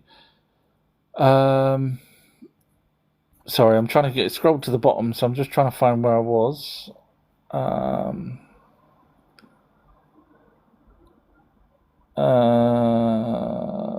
Scrolling down. Sorry, I'm just trying to find where I was. Yeah, I've not lost anything. Andrew Brown has wrote, I always say nothing is a daft question if you don't know the answer, so ask, don't guess, and look silly. Yeah, that's a good point. Andy Eversahan has wrote, from your research, what do you think interested the elongated head skulls are here? What do you think interested the elongated skull head aliens here? I'm sorry, I'm just trying to read it. From your research, what do you think interested the elongated head aliens here? So in other words, what made them come here? I would probably guess the same as what all of the other ones come here for, genetics. I think that's really what it is, personally. Probably minerals as well, but certainly genetics. Scrolling down, Juice has wrote, "You're welcome, Andrew." Oh, thank you, Juice. If anyone's interested in lip syncing videos, Juice is the person to watch. Glenn has wrote, "Hello, hi Glenn, nice of you to join." Andrew Brown's wrote, "Yeah, remember the Travis Walton incident? He started swinging for the aliens in a panic." Yeah, he become awake, which is what they don't like. So that was referring to when I was talking about when that person said that if you say the name Jesus, they'll let you go. But in the same case of Travis Walton, but obviously they were trying to repair him after shooting him, so they weren't obviously going to let him go. They needed to repair him. But yeah, he woke up mid period, and they didn't like that because he kicked him. I've heard many stories of people waking up while on their operating table or whatever you want to call it. One story I remember was the person woke up and booted one of these little aliens in the head because they're obviously small, booted him in the head, and the alien went flying, and another one got to about an inch of his face and said telepathically, "You do that again and it will be bad for you," which I thought was a nice way of saying a swear word. I wonder if they've got swear words. Martizes wrote, ancient previous civilizations found in the Grand Canyon hidden by the Smithsonian and off limits now, question mark. When you say ancient previous civilizations, technically there was only one civilization in terms of, well, unless you're on about, it's a tricky one. When you say civilizations, technically, since the Anunnaki created us, that's really only one civilization, but just in different places. But yes, I have done extensive research into the Grand Canyon and the Smithsonian regarding that. And the thing is, the Smithsonian, I don't want to spoil it for you. You can go to my website and see the videos and stuff, but the Smithsonian is so thick. They claim, long story short, there's a person, I can't remember the guy's name, that was working for them, and they tried to discredit this guy when he said that he'd been to the Grand Canyon, found this cave up high, and blah blah blah, and they try and discredit him. Anyway, this guy in the newspapers was talking about, before they discredited him, was talking about what he'd seen in this cave, and he described various artifacts, etc., including a gold figurine type thing. Anyway, long story short, the Smithsonian obviously said he wasn't part of them and lied and blah blah blah, and it has nothing to do with them, even though he's working for them. But the Smithsonian, I did some checking, actually still has that figurine from Egypt in their museum. Whoopsie. Yeah, if you're going to debunk someone, don't have the thing that, and it's gold. And so, you know, if this guy was telling porcupines, he would have just kept that, you know, as I did in my video. If he was faking it, you don't make loads of gold, give it to the Smithsonian, ring up newspapers and tell them you found things, because you could have just, if you had that gold to make this item, then freaking don't, you know, crazy. Especially back then, I actually did the calculation of actually how much that was worth. Sorry, Kerry? Oh, Martinez wants to come up now. All right, okay. Okay. Yeah, sure.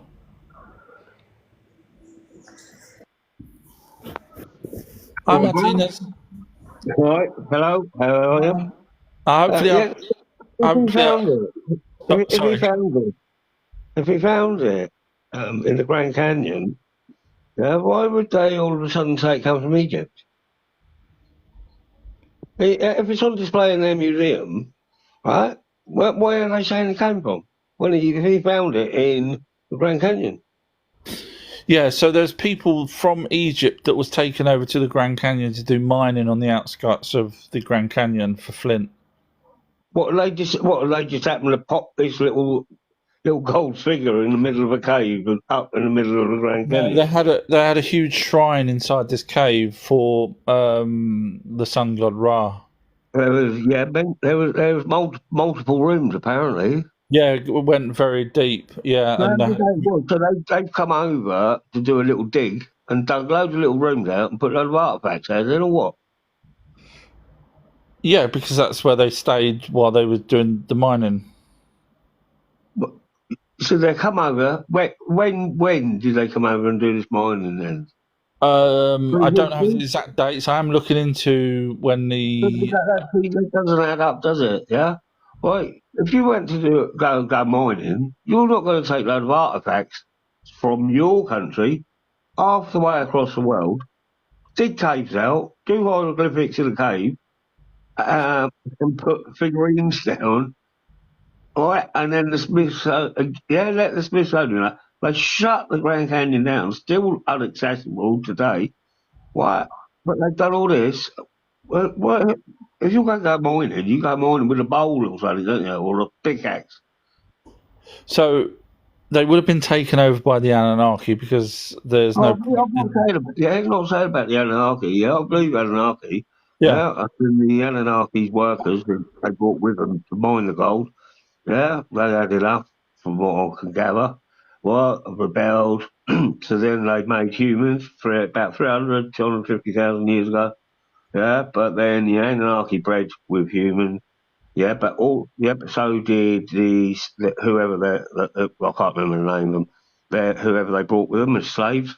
Yeah, and that's where giants all come from and super intelligent people. Yeah, but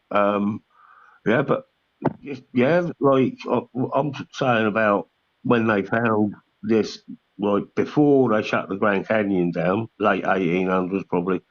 Um, and the fella found this thing.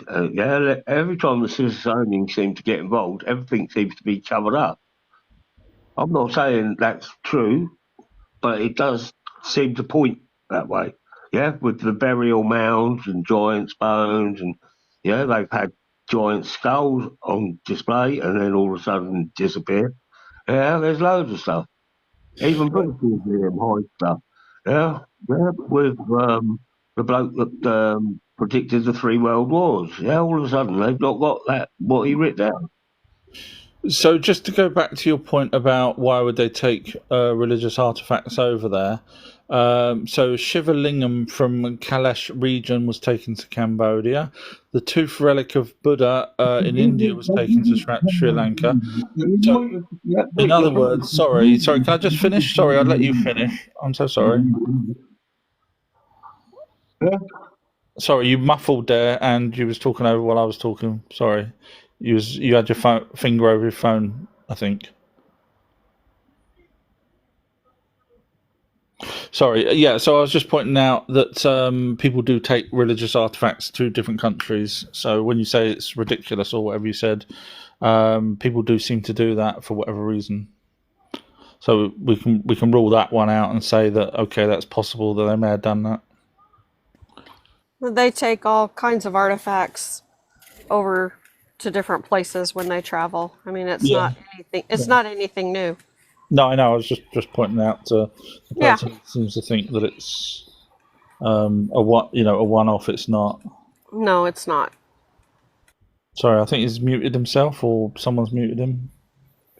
Martinez, you need to unmute yourself. There's a microphone button at the bottom of the screen. Hit it. I think you might have been touching your phone with your fingers. Martinez, I don't know if you can hear us, but you might have touched. Oh, yeah, yeah, no, I won't be disrespectful, yeah, but they reckon that there's like there's multiple, yeah, they reckon it could hold up to 20, 30, 40,000 people. Well, if you're going to go and do a dig, yeah, and take artifacts with you and carve hieroglyphics, necropolics, yeah, with swords and all stuff, with copper, which they managed to harden, which we can't even do today to the degree that they found all this stuff. Yeah, yeah, the things are being hidden from us without a doubt. So is it not possible that they actually made those items over there instead of bringing them with them? We haven't even got technology to why would you? What? Hang on. How many people went over digging? Yeah, and when? Yeah, after with the Anunnaki. I'm not saying that. Yeah, but why the Smithsonian hid it? Well, that's what I was explaining a minute ago, just before you come up.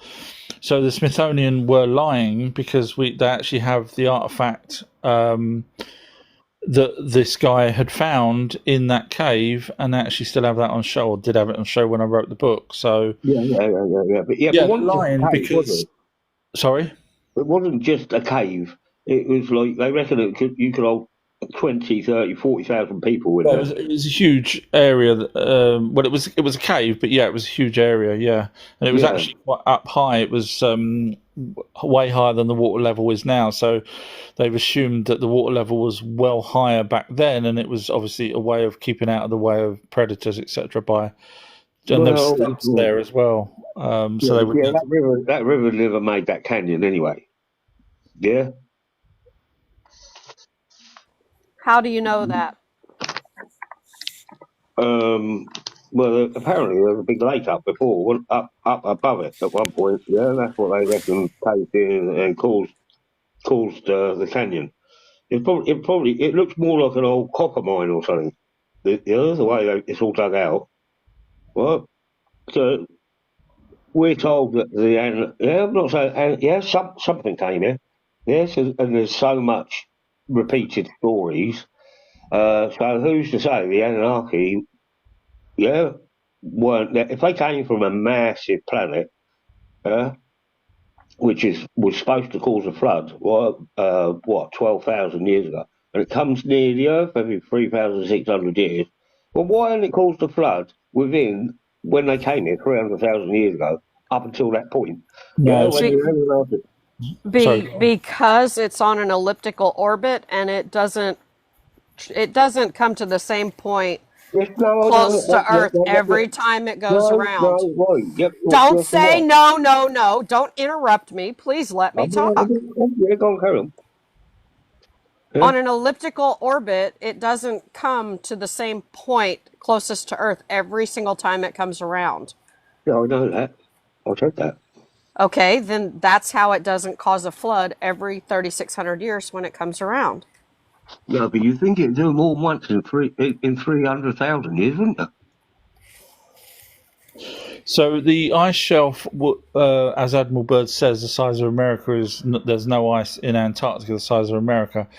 Oxford University agree that the ice shelf broke off of Antarctica and slid into the ocean. So since then, there wouldn't be enough ice to be able to recreate if Earth and Nibiru were back near each other, we wouldn't have the same effect. Now, also, if you go by older maps, there's a possibility but we're talking 300,000 years when they came. Like I said, if you go by... They created humans when they came, 300 to 250,000 years ago, because obviously they came here to get the gold, and then whoever they had working for them, I can't remember their name, they rebelled, right? And that's when they decided to create humans, which was like at least 250,000 years ago. What? So within that 250,000 years, you'd have thought that Nibiru would have come here more than once. Yeah, so there are records of, if you go back 3,600 years, there was many disasters happened at that point. Back. But also, as I was trying to say before I was rudely interrupted, the maps that predate Perry Reese, the ones where he gets them from, shows Antarctica without ice on it. So it's totally possible that Antarctica didn't have ice 300,000 years ago when their planet was nearest to... I don't know if there's an echo or whether this guy's just talking at the same time as me. Sorry, carry on. Well, you think so, wouldn't you? To be able to map it. Yeah, well, we don't know what's down there. We only know what we're told. Yeah, but there's supposed to be pyramids. Well, pyramids all over the world. Yeah, so obviously there was something linked together. Right? But if to map Antarctica without ice, you'd think there would be no ice there. Yeah, it's possible there wasn't back 300,000 years ago. Yeah, but them maps aren't 300,000 years old, are they? No, but obviously there's copies of maps. I mean, we don't have the emerald tablets, but we have translations of them. Yeah, but we're not. Well, you ain't got me clay, have you? You got my bit of paper. But we didn't invent paper till what? Egyptian times, apparently. Yeah, so they may have had a clay tablet, or the Anunnaki may have told them how to draw the map. Yeah. I don't quite get where you're going with all these. 300,000 years, right? There must have been, even Noah's flood relates back to, I can't remember, some other fellow's name, and a previous flood. Yeah, a lot of the past seems to be retold, even with what the Bible, they seem to be taking bits of the Bible out nowadays, right, to um, to make predictions come real, prophecies to come real. So, sorry, Weather was you the person manipulation. that said there was no dinosaurs? Yeah, I am. Yeah. Could you? Well, there ain't no proof, is there? Before. Well, did you hear what I said about the fact Yeah, I that did. without a My phone went museum? dead, so I could not. Yeah.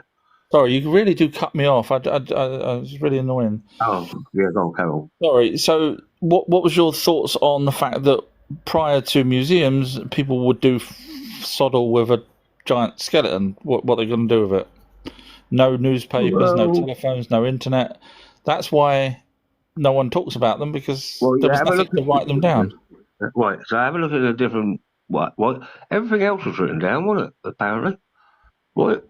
Do you think that they would, Yeah, we've got three. log that? You think they'd be logged somewhere Yeah, within? we do. Go look at the Yeah. Ica stones. Right, but then I think they falsify things and make up a narrative to make us believe what and not to be able to see. I think we have a lot more powers within us, yeah, like psychic, telekinesis, all sorts. Right? We are being prevented from going and finding that. So why even pretend there's dinosaurs then? Because I think, why do you think they made up museums? What did they make museums up to mislead us? You do realise museums don't always have dinosaur bones. There's others. We're not the highest technology that's ever existed, right?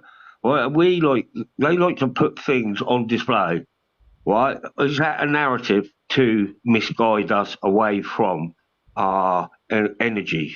So what about people that do find skeleton bones, dinosaur bones in, normal people that's just walking along the beach, and which has happened many, many, many times here in the UK. I know you can crack a rock open and find. When they found a bone, what then? Are they making that up? These normal people? No, they've not found a whole skeleton, have they?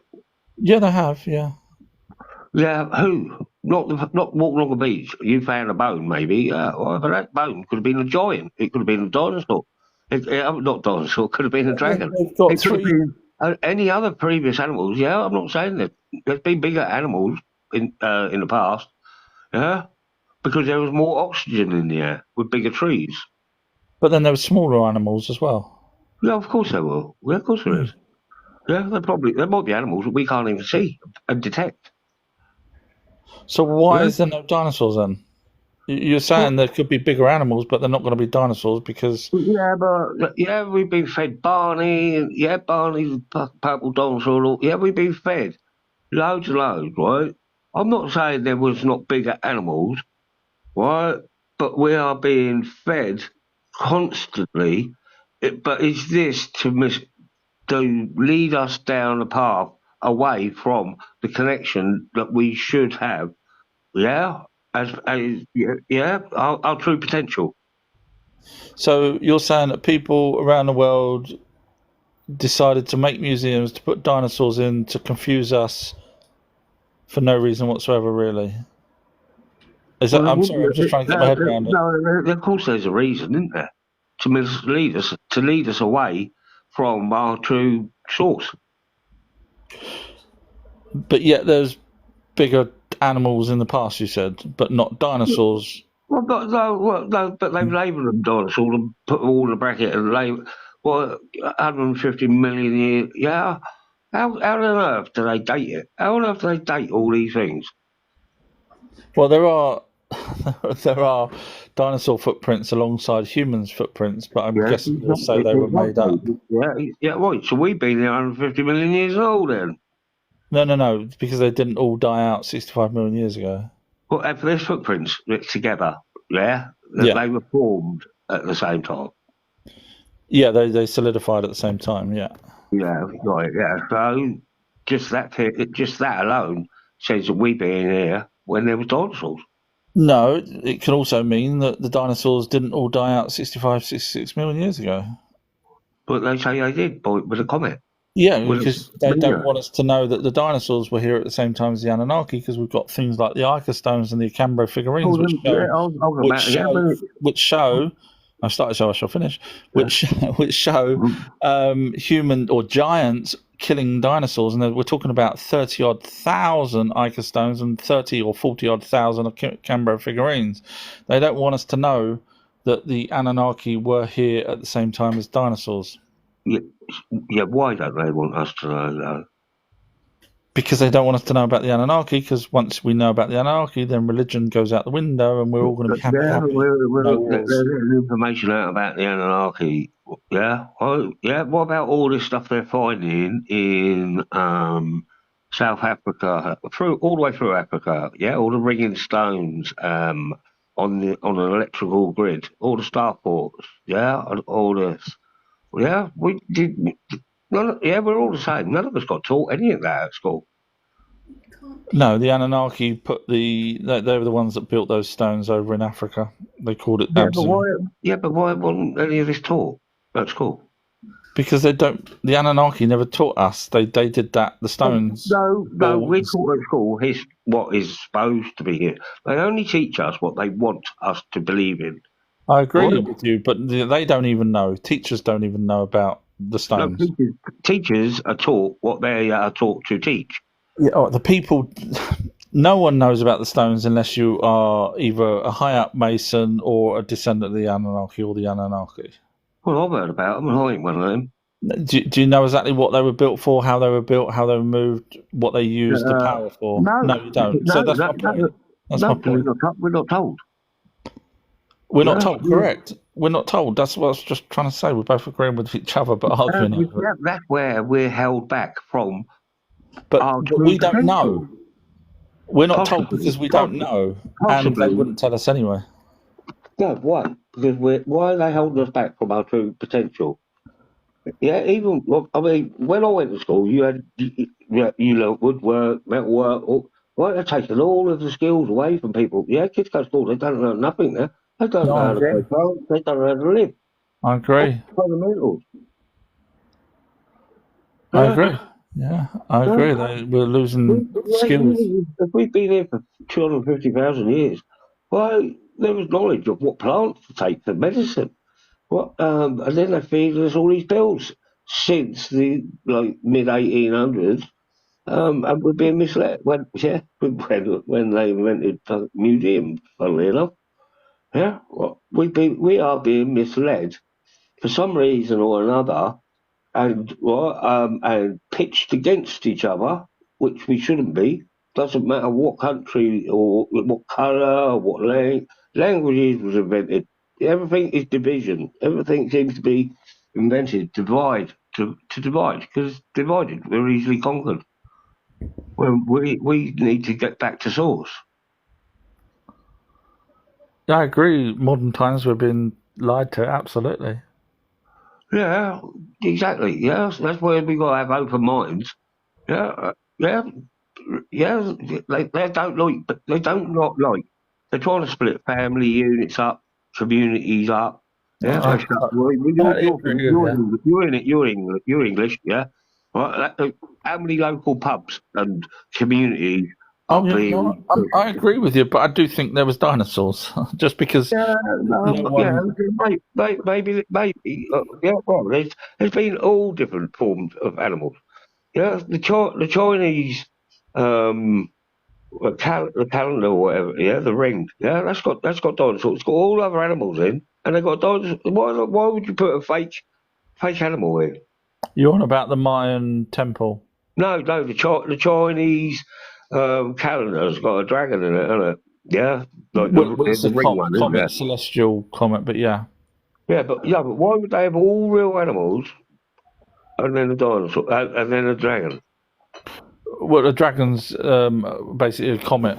That's what it was. That was But why would you have all other real animals, right? Living things, rat, dog, a pig, whatever. Yeah, they got all other animals.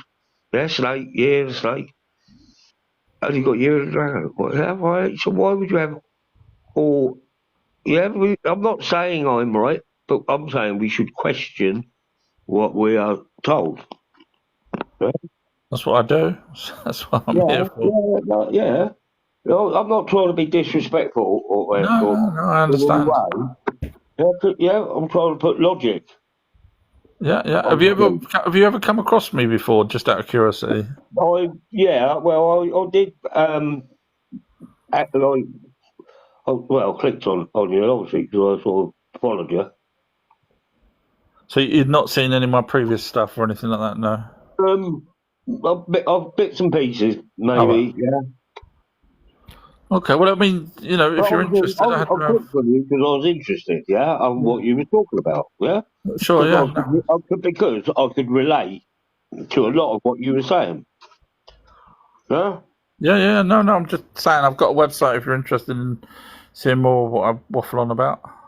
Yeah, I don't tend to do website. No Yeah. worries. No worries.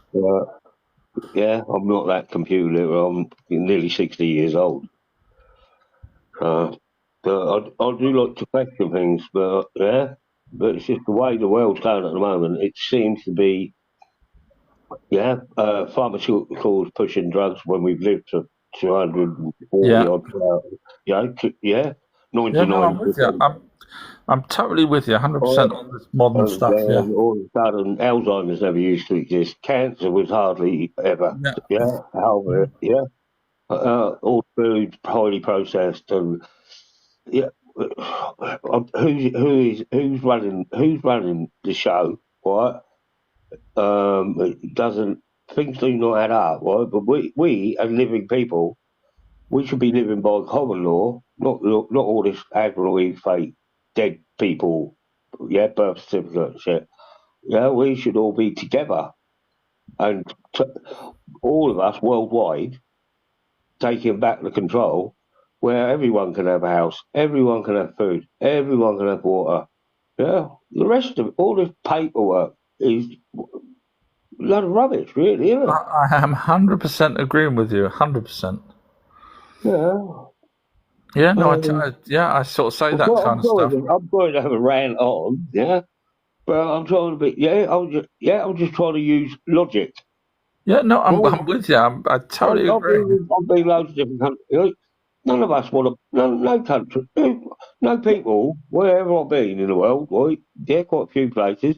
You know, they all been sound, chatty, yeah, not, right, no religion involved. What? We don't, no normal people want to go and kill people. That's the people that are running the show, are getting Yeah. us, yeah, MK Ultra, right? Which started, from what I can gather, was about Queen Elizabeth the First. Yeah. And then they're bringing out all this stuff, COVID-19, yeah, pandemic, yeah. Who, why, they're saying the world population was really zero. Why, and back in the, 500s, they was building all these ornate cathedrals and stuff like that. Well, if people, there wasn't that many people about, they'd have been working the land. They wouldn't have been skilled to be able to build them, yeah, Notre Dame, yeah, or Barcelona Cathedral, yeah. We're being massively lied to.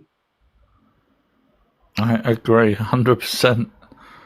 I Right? really do. But this is what us people, normal people, right? Yeah, we want, obviously, or what do you want? What's the aim in life? Yeah, procreate, have kids. You want to see your kids do well, right?